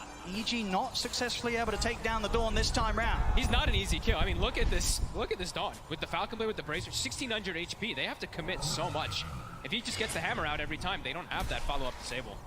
And now, Matthew, as we said, still holding on to that finger. It feels like he just wants to use it on Arteezy exclusively. Absolutely, yeah, he's been very controlled with this, and it definitely hurts for EG. They know that threat of the burst will be there. They're going to try for Sacred once again. This time Sacred a little further up than before. Got the Managed hammer. to get the hammer out, but the cogs are down. Has the backup of Matthew and Panda. Chain Frost is there. Fly, hook shots out. They're taking out Sacred. This time Matthew ready to burst through Fly with that finger. Finish him off. Abed will turn up from the side to make sure they get a second, but Darmo is in with a blink, and here's the buyback. Dawnbreaker, Sacred ready to fly over towards the fight and turn this around as it's a double kill for Matthew. Crit tries to run, the tree will chase him. The Sacred ready to dive in underneath this tier 1 tower. Crit trying his best with the Jukes. Oh, not doing a bad job about it at all. They see him now. They do indeed. He can only hide there for so long as Thunder take him down. And they'll take out the tier 1. A solid buyback there from Sacred. I mean, Thunder is really on some next level stuff. We saw this in the last game too, just constantly looking for the fights. EG probably was like, oh, we're good, you know? He's dead. He's not coming back. Who buys back in 14 minutes like this? Great play again coming out. Thunder really understanding how to take these fights.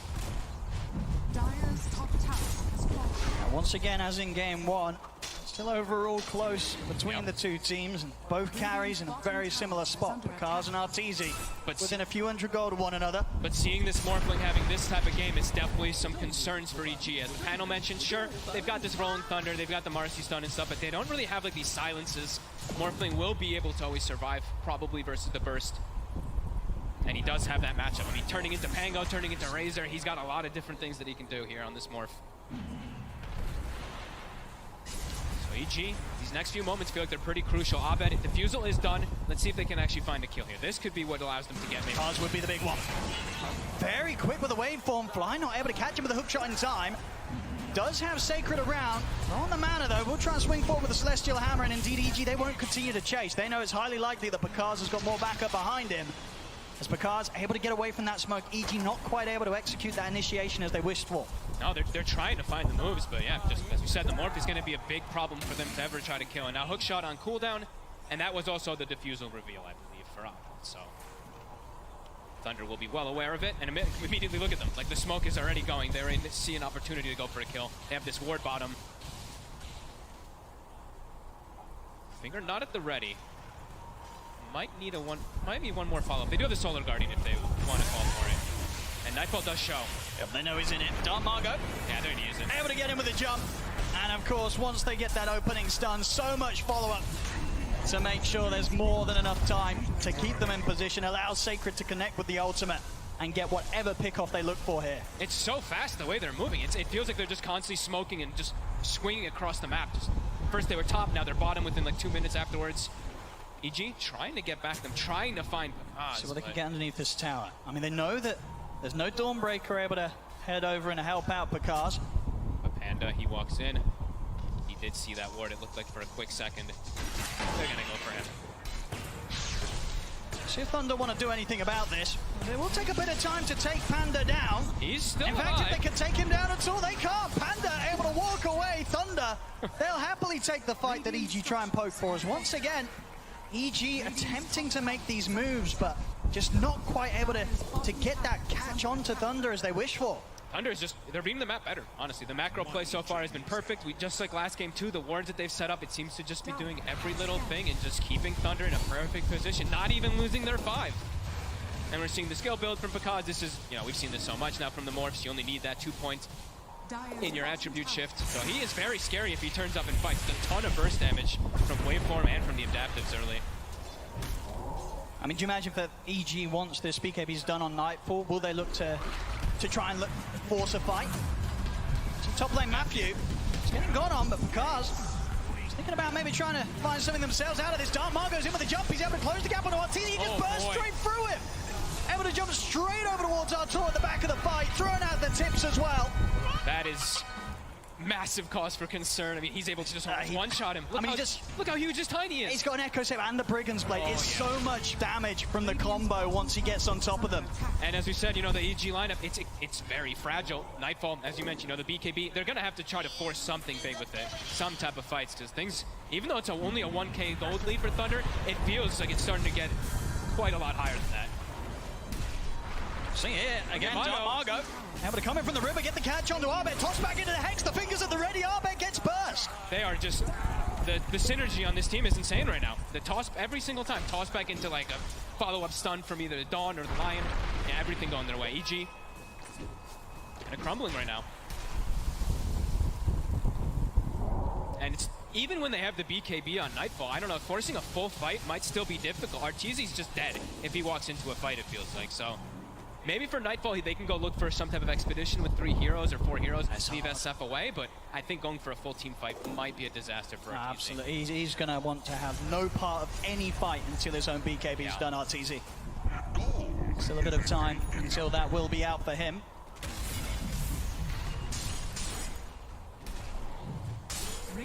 Thunder, they're starting to feel very comfortable. You know, they made all these early moves. Now they're like, okay, I think we have a pretty damn good advantage right now. Sit back, finish up an item. I think they have the Matthew Blink Dagger also done, so they can even look to make these moves if EG does step out of position pretty easily while they're just farming.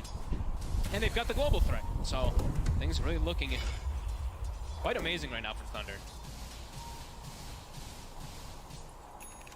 And they will actually also have a carrier of that Wraith Pact, as we've seen Sacred do this in most of his games on his Dawn.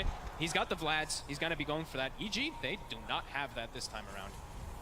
It's gonna be Crit who's trying to opt for it, but it's gonna take him a lot longer. So that damage mitigation will cause problems. Cause already a Manta now too. Arbed, very close to having the Blink, should have it ready for the next fight. So a chance for him to maybe get in and get that opening stun. So able to walk the river, and look at the pushback onto Sacred. Separated from the rest of us team by the Cogs, but Chain Frost is out. They're on Arteezy. Arteezy goes in with a jump, finds Arteezy in the river. Arteezy not able to get off a single spell as the Shadow Fiend falls. See Nightfall have to just hope for a BKB TP out of it. Oh, and there's no fight to be had. This is around the Roshan Thunder. They can look for this. I mean, we were saying it, Arteezy, there's just no place for him around these points of the map. He cannot turn up like this. He needs the BKB. We've seen every single time. If Dark Margo even catches a whiff of this SF showing up, he's on top of him every single time. That was like save your buddy syndrome. Let's see Arbed. Arbed? He's going to try and go for the steal here. Roshan not quite low enough for Arbed to finish off himself. He's going to have to go for the TP. He nearly does die during the Rolling Thunder. He'll be able to bail out in time, but not able to find the interruption around the pit that he hoped for. Thunder Awaken, they get the kill, they get the Aegis on Picard. EG have to just, they have to get the SF BKB to have any type of chance. I'm still just astonished that he showed up there. It's Nightfall. Bottom. They're going for him. They made the jump. They know that the BKB here for Nightfall on cooldown. Finger at the ready. Nightfall, he's got the stick charges, the static links, but there's nowhere to run. Picard finishes him off with the adaptive strike. 18-8. It just feels like all over the place for the last 10 minutes. It's just been Thunder making every single move successfully. EG, that BKB still not finished up. And look at Thunder, they're ready to go for more. Into the triangle here, Crip. Tries to turn us down his ground with the ultimate. Might be able to get him with a stun for the rebound. Matthew able to line up the 2-man stun here. Return, catches both supports out. 2 more dead on EG. There's Sacred just runs in. Frost Shield drops Wraith Pact. He's good to go. EG fully crumbling right now. Thunder just taking advantage of every single one of these moves and still looking to play aggressive. Look at Mago chilling in the enemy jungle. Picard's on the bottom side. There's nowhere for EG to go. It's so difficult for EG in this sort of position. I mean, this is the thing as well. Even when the BKB's done for Arteezy, with the kind of lineup that Thunder have and the way that they play, you've got to be so ready to press it, right? There's so many ways to bait it out or indeed just catch him before he even gets a chance to react.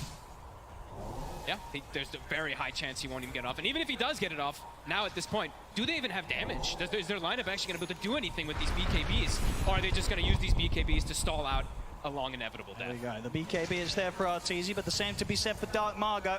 He's going to have even less fear if that's even possible. He's just in. He is. Some of the jump, Nightfall immediately pops the BKB. They're just terrified of EG. There's the jump back you. He's able to find the Hex onto Arteezy. The stun follow-up. A perfect jump there from Thunder. Causes the death of Artur behind the tier 2s. Once again, Thunder's favorite place to fight. as Crypt falls, 3 dead on EG. They're ready to go past the tier 4. Dark Margo in with the avalanche, 4 dead on Evil Geniuses, as it's just too much for them, Fog. They are just feeling themselves fully. Last 13 minutes, it's all theirs. Even since the last game, it's been all theirs too. EG, it's starting to feel like they don't really have much gas left. I mean, Thunder, they're going to keep this going. They've still got over 2 minutes left on the Aegis here for Pakaz. I mean, look at this. Like you said, they see RTZ, they just immediately jump in. I mean, watch Matthew. See you later. He knows that's all he needs to do at this stage. He gets that opening Hex, and suddenly there's no way, nothing that EG can do to provide any sort of time or safety to allow RTZ to live through that initial disable and get his BKB off. He's just not going to get the shots. Yeah, 9K lead versus this Morphling who nearly has the Axe done.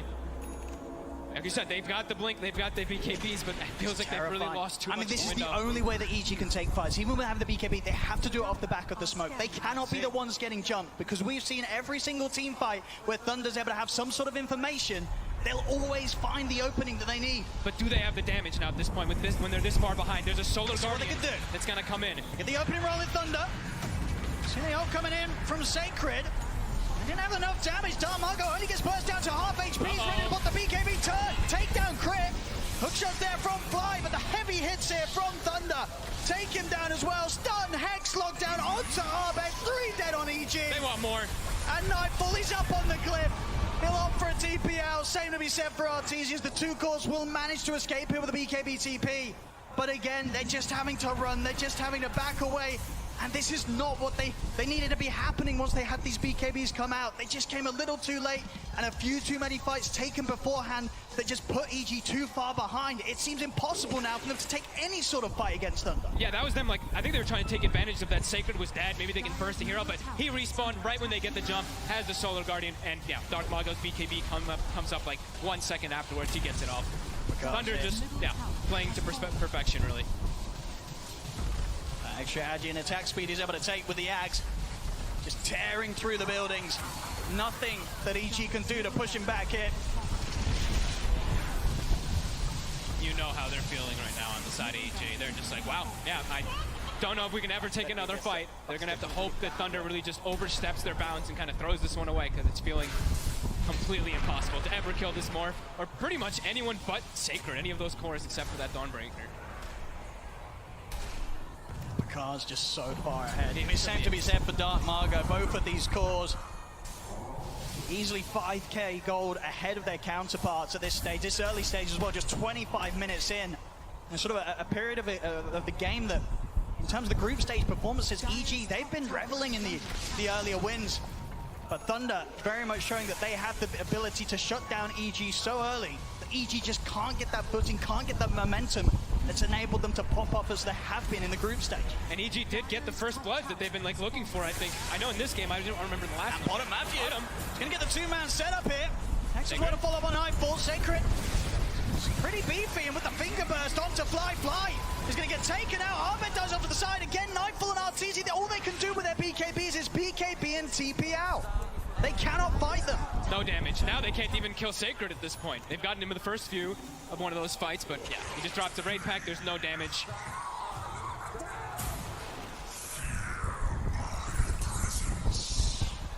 In terms of sort of fights that they can put together around the defensive on the high ground, do you sort of see any play that EG can try and go for in terms of punishing Thunder when they go for the high ground? Matthew, he showed himself. They know he's in the trees somewhere. Matthew's going to go for the blind stun. They're still just going to chase him. Jukes are there from Arteezy, but Matthew, he'll still be able to chase him out. Hex is there. They're on top of him with the combo. Tips once again being thrown the way of Arteezy. Godlike for Pakaz. And to answer the question of the comeback on the high ground, they don't have the team with the tiny. They don't have these tossback plays or anything. It's looking quite impossible. On to the next Rax. It's going to drop in seconds.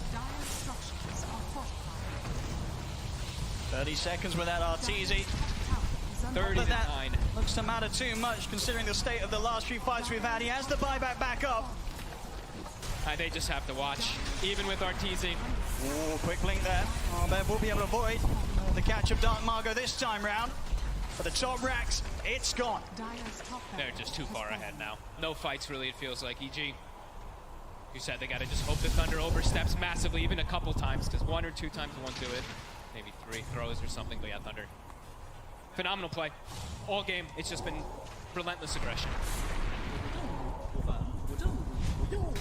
Now for Thunder Awaken, they can look towards that bottom lane. Push forward towards that final tier 2 standing. Yeah, they don't. Each side of the map. They don't have to really go much of anywhere else now. I think the Scotty's about to be finished for Pakaz as well too. He's 2-3 items ahead of his counterpart. And all of EG. It feels like they haven't even hit a creep in these last, what, 5 minutes or something. Definitely feels like they're running out of fallback plans. Be able to sort of rectify the state of this game. Arteezy can't even finish getting souls. He just has to sit in the tree lines with his team. Because even if he shows himself, he might just die immediately. Look at Matthew. Immediately whips himself. He's like, let's go. With the scan EG, so they know that Thunder Awaken's there, but not really too much they can do with that info apart from continue to stay hidden in the tree line. Matthew knows. He's in. Oh, he's in with the jump! Straight away through with the Hex. They burst through Fly. Nightfall puts the BKB in time. Tries to come in with a static link, but Pakaz is there. Heads in with a wavefall. Takes out Nightfall immediately. Sacred committing in deep. Starbreakers to lands onto Arteezy. Arteezy will put the BKB. Arbett's in with the stun. On top of the Dawnbreaker, but the finger burst. The Hex is there. They lock down Arteezy. The SF will fall. Arbet, the only one to get out. GG. As there it is. GG is called. Thunder Awaken. Turn up here in the first series of the playoffs here at the International Level and take down EG 2-0, knocking them down to the lower bracket. And this was a pretty severe knockdown. Oh, yeah. First game was close, very even through the majority of it. This one, Thunder came to play. They knew exactly what EG was going to do, and they did give EG that Shadow Phoenix. They and did. Still able to just defeat it with ease. Absolutely, the preparation very much showing from Thunder Awaken coming into this series. 100% win rate on that SF EG had before today from the group stage results alone. At Thunder Awaken, they deal with it twice. First game, a very well played second half. This second game is from start to finish. Really, it felt like that the options for EG, they were just running out with every single minute that passed. And we have to give a huge congrats to Thunder Awaken, because that's top 6 guaranteed now for them. Massive. And if they continue to play like this, I don't think there's going to be any sort of question on how far this team can go. Once again, just continuing to look better and better throughout their group stage, and now turning up on the main stage, opening up with a performance like that. They've got to be feeling over the moon. Can't wait to see more from them. Of course, we'll see EG down in the lower bracket, but as it stands, Thunder Awaken, they'll be the ones to move up in this upper bracket, taking down EG 2-0. Thank you very much, ODPixel and Fogged. Indeed, Thunder Awaken, top 6 guaranteed, the first ever of their region to do so. Massive congrats are indeed in place. We're going to break down this game, which was straight fighting from the get-go. It felt like this was a brawl, Jenkins.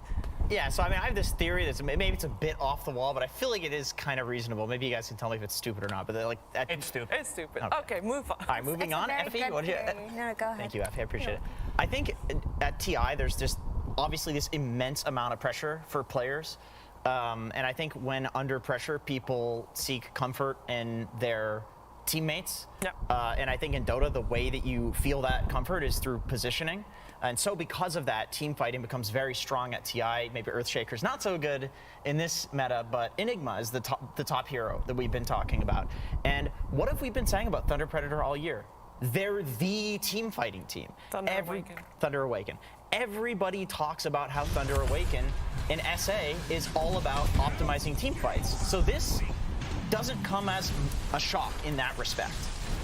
For sure, I like that you said that, because not just the game that we saw right now, but the previous one before it, they just outfought EG at every moment. And I really wanted to highlight the play coming up from the support duo of Thunder Awaken in this game. It really felt like that Lich and Lion popped off completely. Like in any other team's hands, a Lich and Lion support duo may have looked slow, may have looked weak, may have gimped them a little bit, but no, they were just out skirmishing a team with Clockwork Marcy supports. That is just so insane to me. After watching these two games, I feel like EG fell into a trap that Thunder Awaken knew exactly what EG is gonna go for. Like, we did manage to protect some of the picks, and you know, if we can do it, these smart professional e-gamers, they can do it as well. And it felt really bad for EG in game 2. Also, I think Shadowfin might become like a new meme for EG besides the Storm Spirit, because so far they picked it 9 times already. It was like this. It was working out until now, but seems like it got figured out. I also want to point out Dark Mago's Tiny. This is his best hero without a doubt, and how they managed to get him into the game is getting some big stacks in the triangle, if we can call it even a triangle right now. Yeah, we can. We can, okay. Yeah. And also the blink reveal, something that they did in the previous game with the Pango. This time around also picking up a blink dagger on Tiny and then doing big things after getting a lot of kills. But not just that, to me it really felt like Thunder won the draft the second that Morphling came out, and then they were stuck with this SF Marcy Razor, where Razor, a hero who's been nerfed many, many times patch over patch, you pick him to win the lane. And if you put him in a situation where he's not winning the lane, he really can't do that much fast enough for his team. So I really think that this Morphling / Lich safe lane that came out of Thunder was genius, and it put EG in such an uncomfortable position Yeah, from the get-go. a lot of games during the group stage, we saw EG having a great game where obviously they got their hands on the Broodmother a lot. Banned first, and it did feel like Nightfall was a little bit lost on the offlane in this one, also because it was very much countered indeed by the side of Thunder Awaken. And Thunder Awaken, they do take this victory. It is Pandaboo that is going to talk about that with Casey right now. Pandaboo, congratulations! Oh, look at this man! Look at this man! Míralo, míralo. Estoy muy feliz. He's too happy. He's so happy! Oh my gosh! Okay, so what was the moment? I have to tell you, when we were watching behind the scenes, after the draft finished, we went, Thunder has it. Did you feel the same way? What was your impression after the draft? Nos han dejado todo, es una falta de respeto. Tenemos Pacas Morphling, Antonio Entini, Matthew, ya Matthew no importa. Satre contra Breaker, ya ganamos. He says they gave us everything. It's a complete lack of respect towards us. They gave us Morphling Pacas. They had Tony Pepperoni, Antonio Tini, Anthony the Tiny. He said Matthew can play whatever, doesn't matter. Sacred had Dawnbreaker. My God, yeah, you are radiating joy. It's like contagious. How do you say contagious? ¿Cómo se dice contagious in español? Contagioso. Contagioso. I knew that. Yes. Okay. Well, we're gonna send it back, but really quickly, Secret or PSG LGD? Who do you want to face next? PSG. PSG. There you have it. All right. Muchas gracias. Congratulations, Felicidades. Back to you guys. Oh, I love the energy of that map for amazing. sure. Love the shaven head as well. And of course, Thunder Awaken moving forward in the upper bracket. They're going to have an opponent later down the line. This will be decided by our next series. And for that, let's welcome PSG LTD.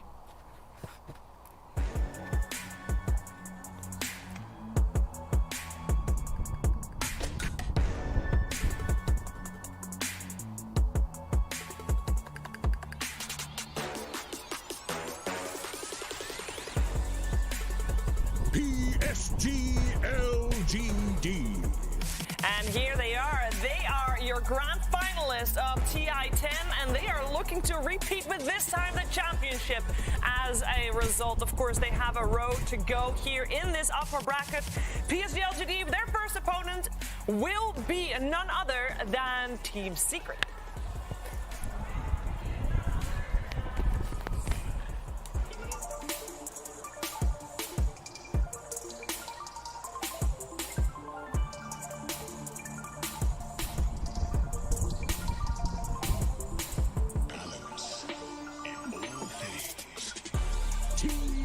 Secret. It is Team Secret in the upper bracket. This team has had quite a rough year with one of the longest routes you can imagine to get to this stage via the last chance qualifiers. Of course, at the helm, it is Poppy. This is his 11th international. Incredibly impressive result. And of course, he would love to finish, or not even finish. He would love to have another win to his name. We could talk about that a little bit, because if you look at the most recent, well, if you look at the results that Poppy has had over the last years, Lacoste, I believe he should be getting second this year. Yeah, every single year it keeps getting better for Poppy. He's getting closer and closer. Last TI, he got the 3rd place, and considering how they're playing before right now. Before the 4th, before the top 6. I feel like this could be the year. I mean, this Poppy guy, he's pretty good at Dota. This Poppy guy, I mean, it feels like TI is his home. it really just seems like this is the stage that brings out his best gameplay, and by doing that, his teammates as well. Resolution and Zayats, we've praised them time and time again, but they have really stepped up and glued this team together.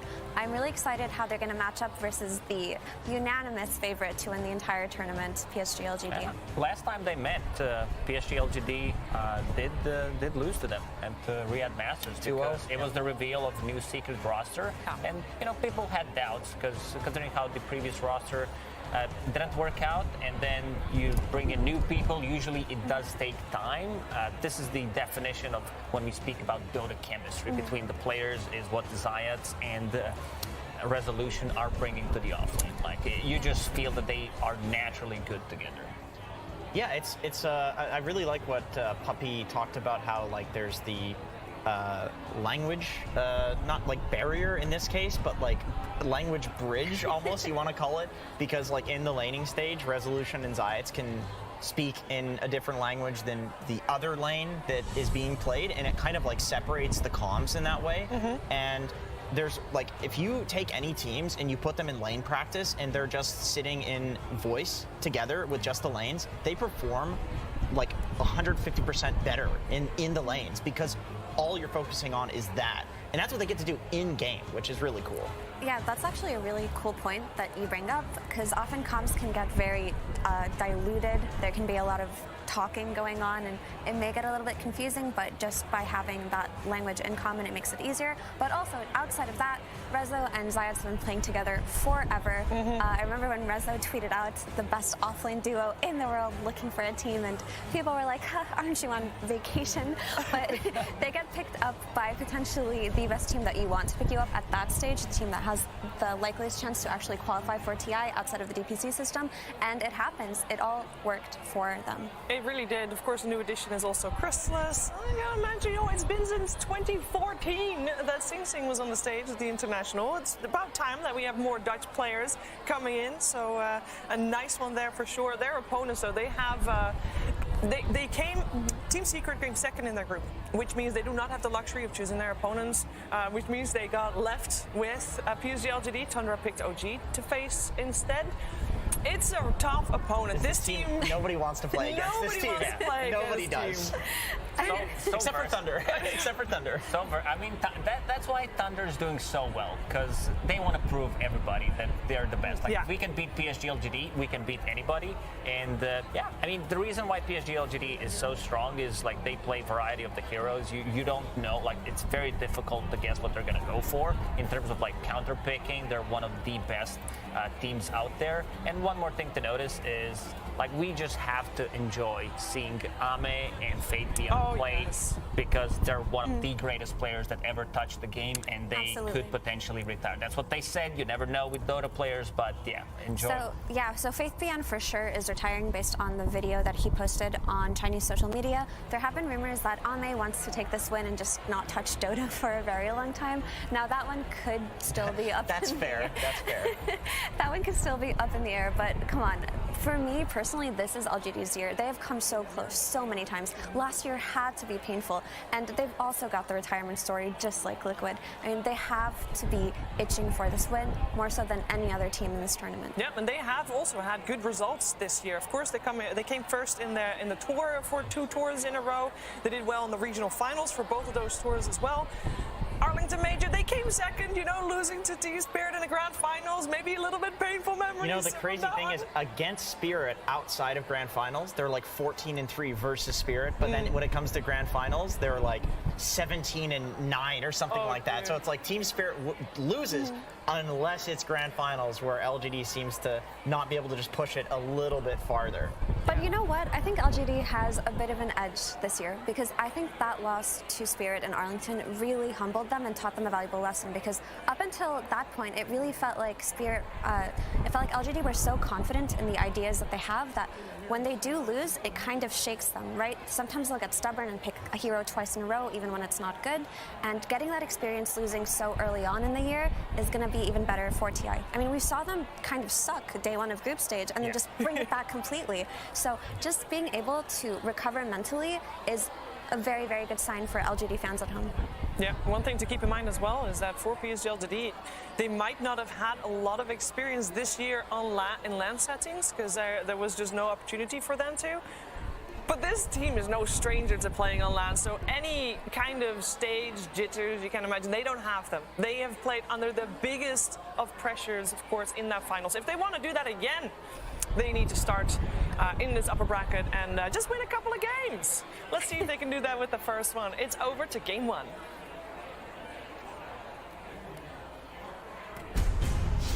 PSG LGD versus Team Secret. Game 1. It's nitty-gritty Dota time. That's right, the draft will shortly be upon us. It's time to talk Dota now. We just came out of a series where we had so many kills. It was so action-packed. Lacoste, are you feeling that this is going to be the style of Dota we're going to see all day, or is it these two teams creating a different style? I think it's going to be pretty much the same story where it's going to be heavily lane focused, a lot of aggression early on. You want to get that first Roshan, keep the advantage, as we've seen in the previous game where they just like smoke, take the fight near the Roshan, and then go for like an extra objective after that. Makes the game a lot easier. Both of these teams, they know how to play aggressive. They know how to play with the advantage. They also know how to play from behind. So it's just going to be a great Dota, I feel like it. I do think that this series will go a little bit slower, but I mostly agree with everything that Lacoste said. I do think that main stage meta shifts a little bit compared to group stage, though, where you can see a lot of fighting, a lot of heroes becoming popular, but when you're actually on that stage and the nerves are hitting you, you do tend to go for comfort and potentially more textbook type of plays. So I do expect LGD to not take any risks when it comes to this game one. All right, well, here we are. We got a first phase ban. Chen, respect on Puppy there, who I believe has just broken a record during the group stages with the hero-player combination of Chen. She has. Yeah, it's maddening how many games he's played on that hero. And Marcy on the side of bans. And it's, okay, PSG LGD is like, Puppy, you know what? None of that, please. Yeah, those are Enigma still in the pool. That's the big hero, I think, both of these teams are looking at. LGD's Team Secret's It's got to be a no-brainer. Yeah, I mean, it's Secret Silencer. Like, you got a Silencer. He has to. Like, otherwise, you're going to get Silencer Enigma'd. Yes. And then that's a really tough combo. I remember one game from the group stage where Puppy played Silencer and he did go for 2 null tells. Like, he's really has a game chance. Yeah. Like, he tends to break the game with his builds as well. Extremely greedy position 5 player, but he does make it work.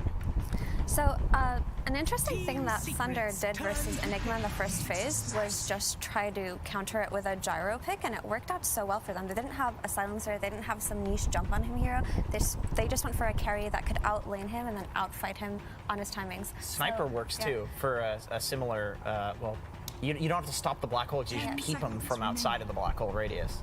But, I mean, in a way, Nyx is pretty cool for that, too, early on. Before Enigma gets his BKB, you can just turn on your carapace and walk into the black hole and just have an easy way to cancel it. This feels like an age-old combo between these two. Like the Nyx and Leshrac. If you just have a list of all the things that Leshrac wants and that he doesn't do, Nyx Assassin provides that. And if you look at the list of the things that Nyx wants and that Leshrac does all of that. It's like, if you hero to scout, you take towers, Nyx doesn't want to sit in lanes and farm creeps, Leshrac consumes all the creeps on the map, they pair perfectly. But not just that, Nyx is a hero that does like to play around the mid lane as a position 4, right? He wants to secure runes. He needs a hero that can do the kind of damage that he doesn't offer. And Leshrac is one of the best heroes where you have a roaming 4, because if you make a really good rotation around that 5-minute siege creep or that 10-minute one, that's just an easy tower and easy access into the enemy's map. So I do like this Nyx a lot. Yeah, it's also a flexible pick for Team Secret, this Leshrac, because it has been played on the offlane as well. And like these 2 heroes with double stuns, you're always going to have a kill potential. And being able to kill Pango even with the Diabolic Edict, something that Pango doesn't really like to play into, is he gets on top of Leshrac. Usually if there's no BKB piercing ability, like you might get a fake picture of how much damage you're taking from this Leshrac. Like you connect onto a hero and while Edict is running, you might just die. And speaking of heroes that went untouched, the SF is still in the pool. Yeah. I do think that's something that Secret could be looking at, and even potentially LGD. This is just such a high value pick, and the fact that it made it through the first phase entirely is really interesting to me. It just shows how much these teams have prepared for each other and value individual and niche picks more so than the popular ones. I do wonder, like, speaking of popular picks, like, were they watching that series and they have a different picture of SF now? It's like, if we pick this, it looks like Thunder has figured it out. If we pick it, is, you know, LGD or Secret, will they take that, the counter into their draft after watching that?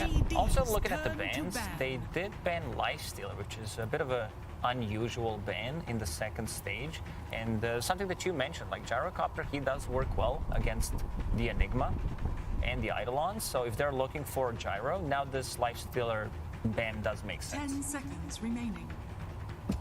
I'm really feeling the sniper for Secret. It's like, I mean, there are more heroes that LGD could pick where it becomes kind of like you have to punish it with the sniper because they have so many heroes that just like don't get on top of him.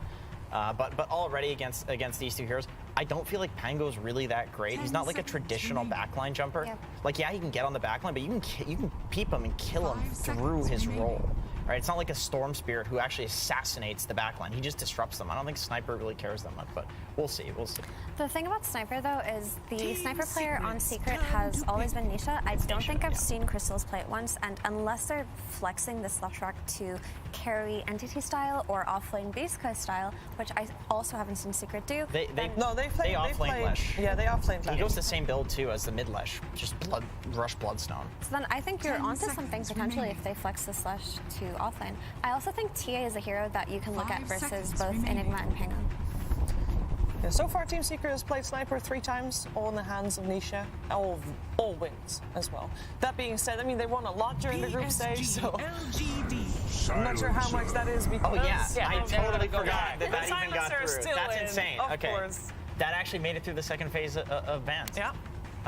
Great against Pango, too, because, you know, when he's going in with the roll, it's like, you know, that's when LGD wants to commit with everything else. So even barring the black hole, it's still a, you know, good, decent silencer game. Also still in the pool, the SF that we've talked about. Yeah, I wonder if it's something LGD is going to pick up here or just give it away to Secret in the next phase. It does synergize nicely with all the minus armor from Pango, SF, Eidolons deal more damage.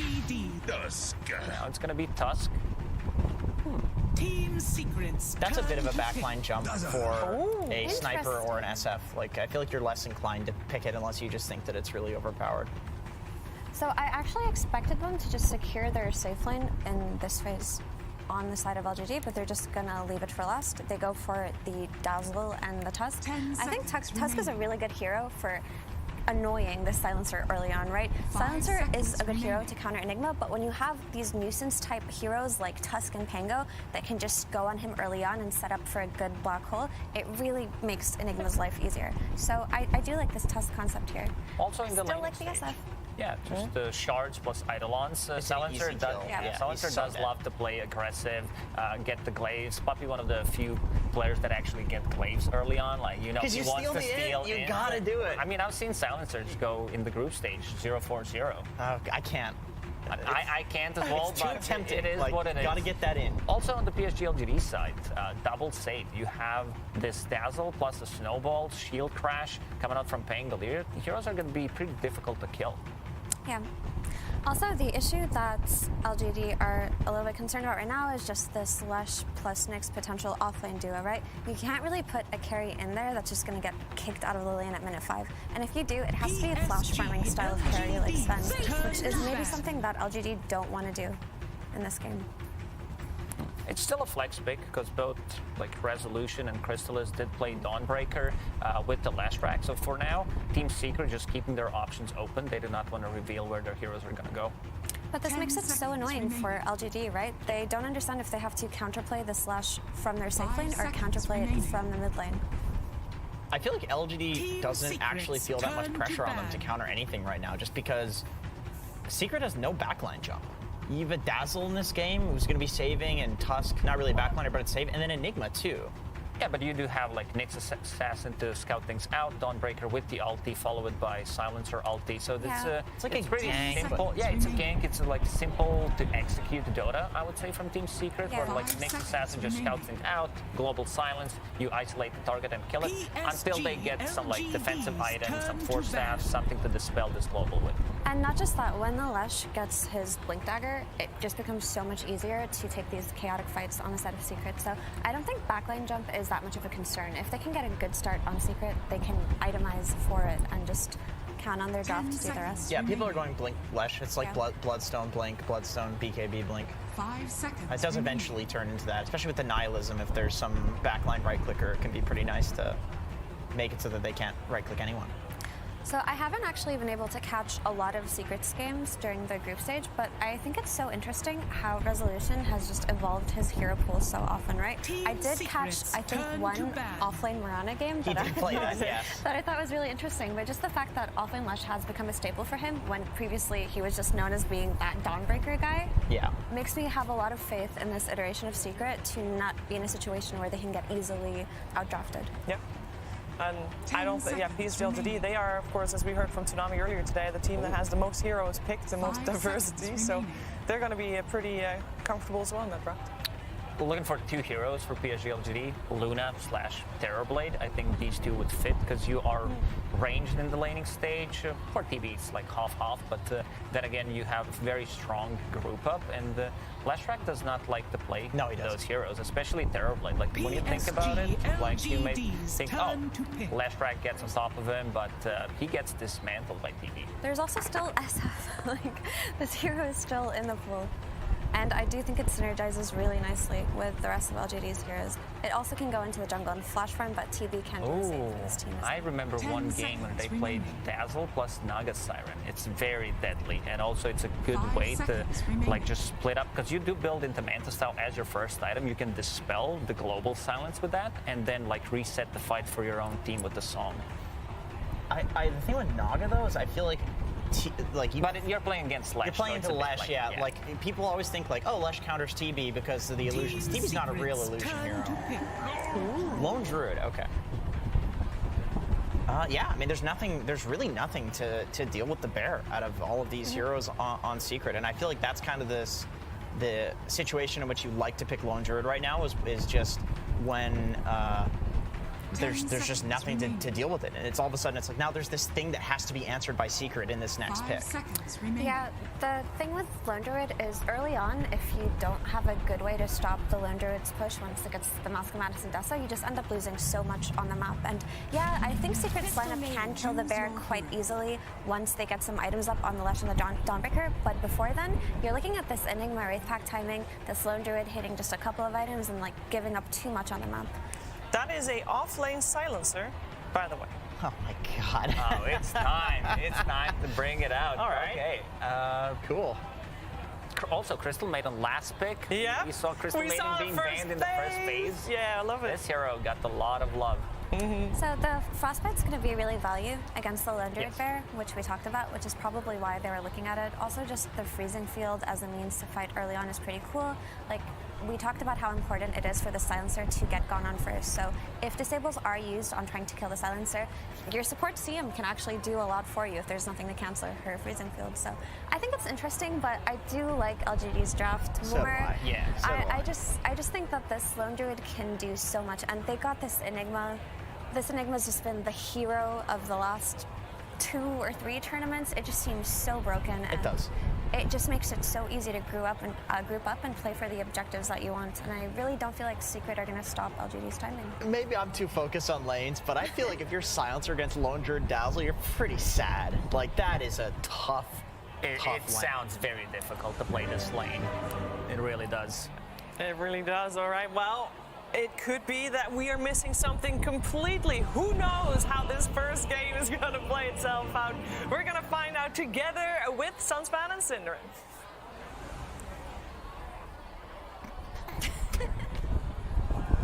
Thank you, Sheever. Sunspan here with Synderen. Upper bracket 11 Secret versus PSG LGD. This is That's my voice. All right, that distracted me a bit. We are in game, though. This is going to be... this is a hype matchup. Second seed Secret, unfortunately for them, have to face off against PSG LGD, who many feel are the favorites going into this tournament, but they ended up third in their group, Cinder.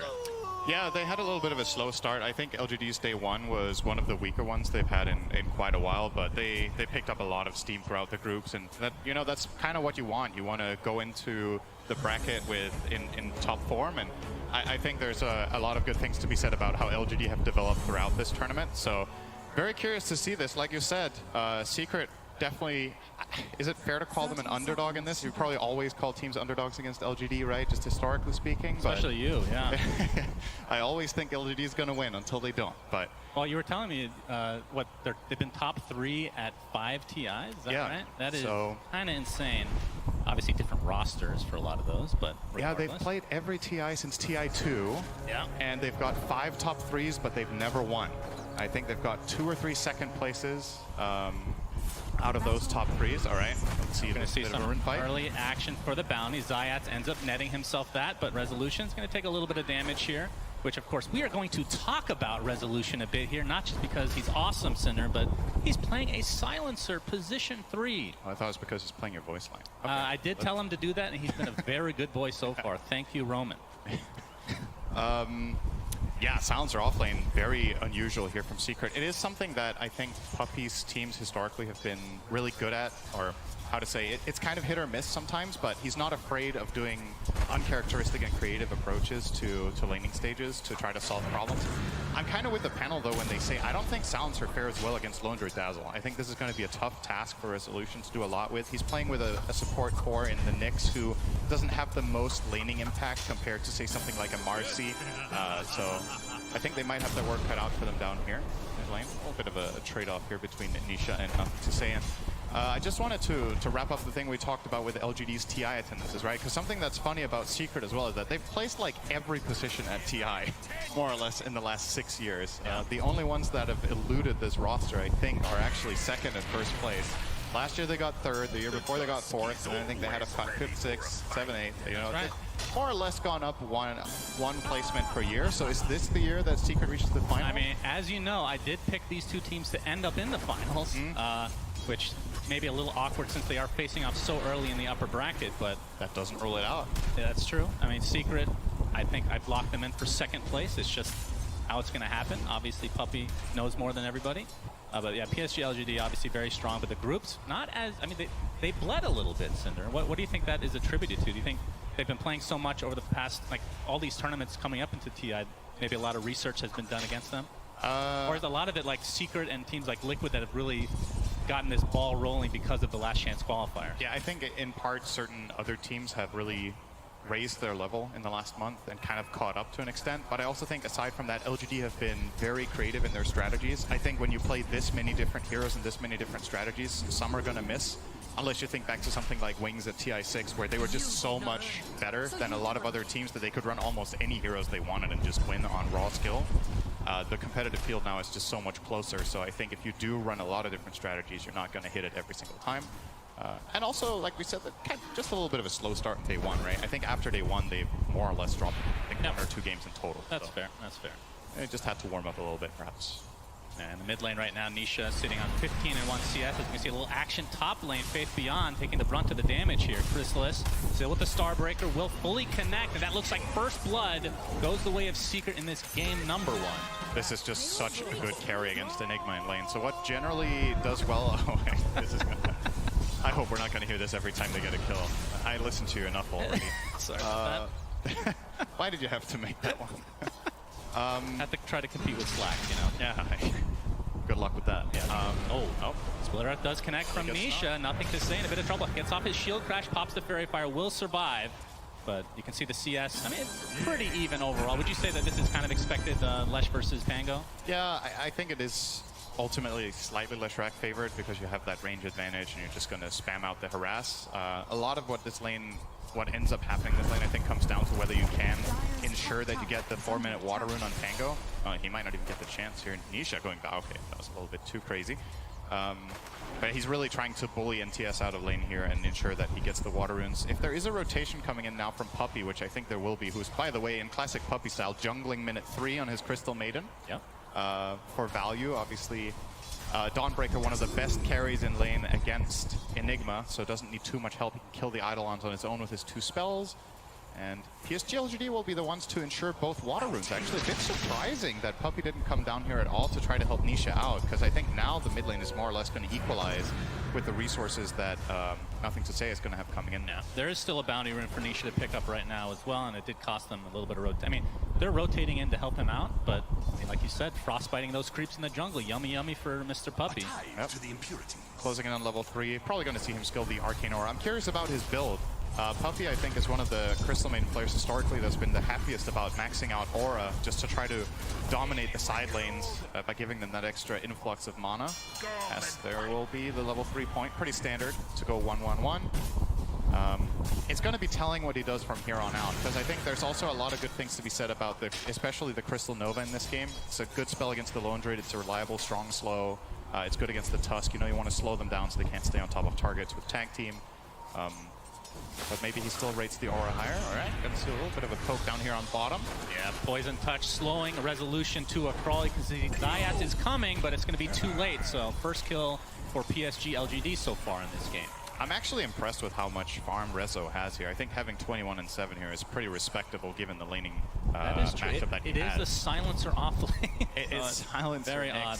It's very, I think odd is a good word to describe it. We'll return now here to the lane. I think, so I don't think silencer off lane is not viable and can't be run. Obviously, I mean, Secret are on something, right? They have an idea with this, but I do think Nyx is perhaps a little bit too much on the greedy side in terms of laning presence. Like, let's say you're playing with Clockwork or you're playing with Marcy or something. I think there's more potential to stand your ground and fight and hold the lane. But what's Zayat's going to do for you? He has 1 Impale, and the Lone Druid is just going to run your silencer, and you have to yield every single time. But the good news for Secret is the other 2 lanes are going great. They get there, obviously, the core Dawnbreaker, as expected, doing great against the Enigma in the top lane. And as we alluded to, Nisha still doing just fine in that mid. Both level 6 is now picked up in the mid lane. Wonder if we're going to see a potential rotation. I mean, both Crystal Maiden and Nyx have plays against Pango. You have the Frostbite, and you have the 2 stuns on Nyx to set up the Lesh. With that level 6 Pulse Nova could be a potential play. I don't know what the stats are now, but last I heard, Crystal Maiden win rate was approaching 70% with actually a respectable amount of games played. Yep. But why do you think that is? So I haven't looked too much in detail except at which teams play it. 65.9. That is a very high win rate. I think part of it is what teams elect to pick it, right? I think Secret have been running it in multiple games, and they have a great win rate. So obviously that's going to inflate it a little bit. But I also just think CM in general has received some meaningful buffs lately. I think Crystal Nova is a very powerful spell when you get the right talents. And maybe also a little bit about the pacing of the game, right? And teams maybe have a slightly better understanding of what to pair it with as well. You know, in the past, one of Maiden's problems has been getting run over in lane, but you put it with Dawnbreaker carry. You know, you're probably not too worried about being beaten in lane. Then you go in transition, and something that your hero can do that a lot of 5s can't is actually you scale incredibly well with few items, right? If you get a BKB on this hero, if you get some sort of utility. Nice snowball. Ends up getting out of the range of the Starbreaker, but it matters not because Puppey is here to play as well. So 1 kill for Secret as why? Approach the tier 1 tower will be fine. Resolution in the meantime. It's going to lose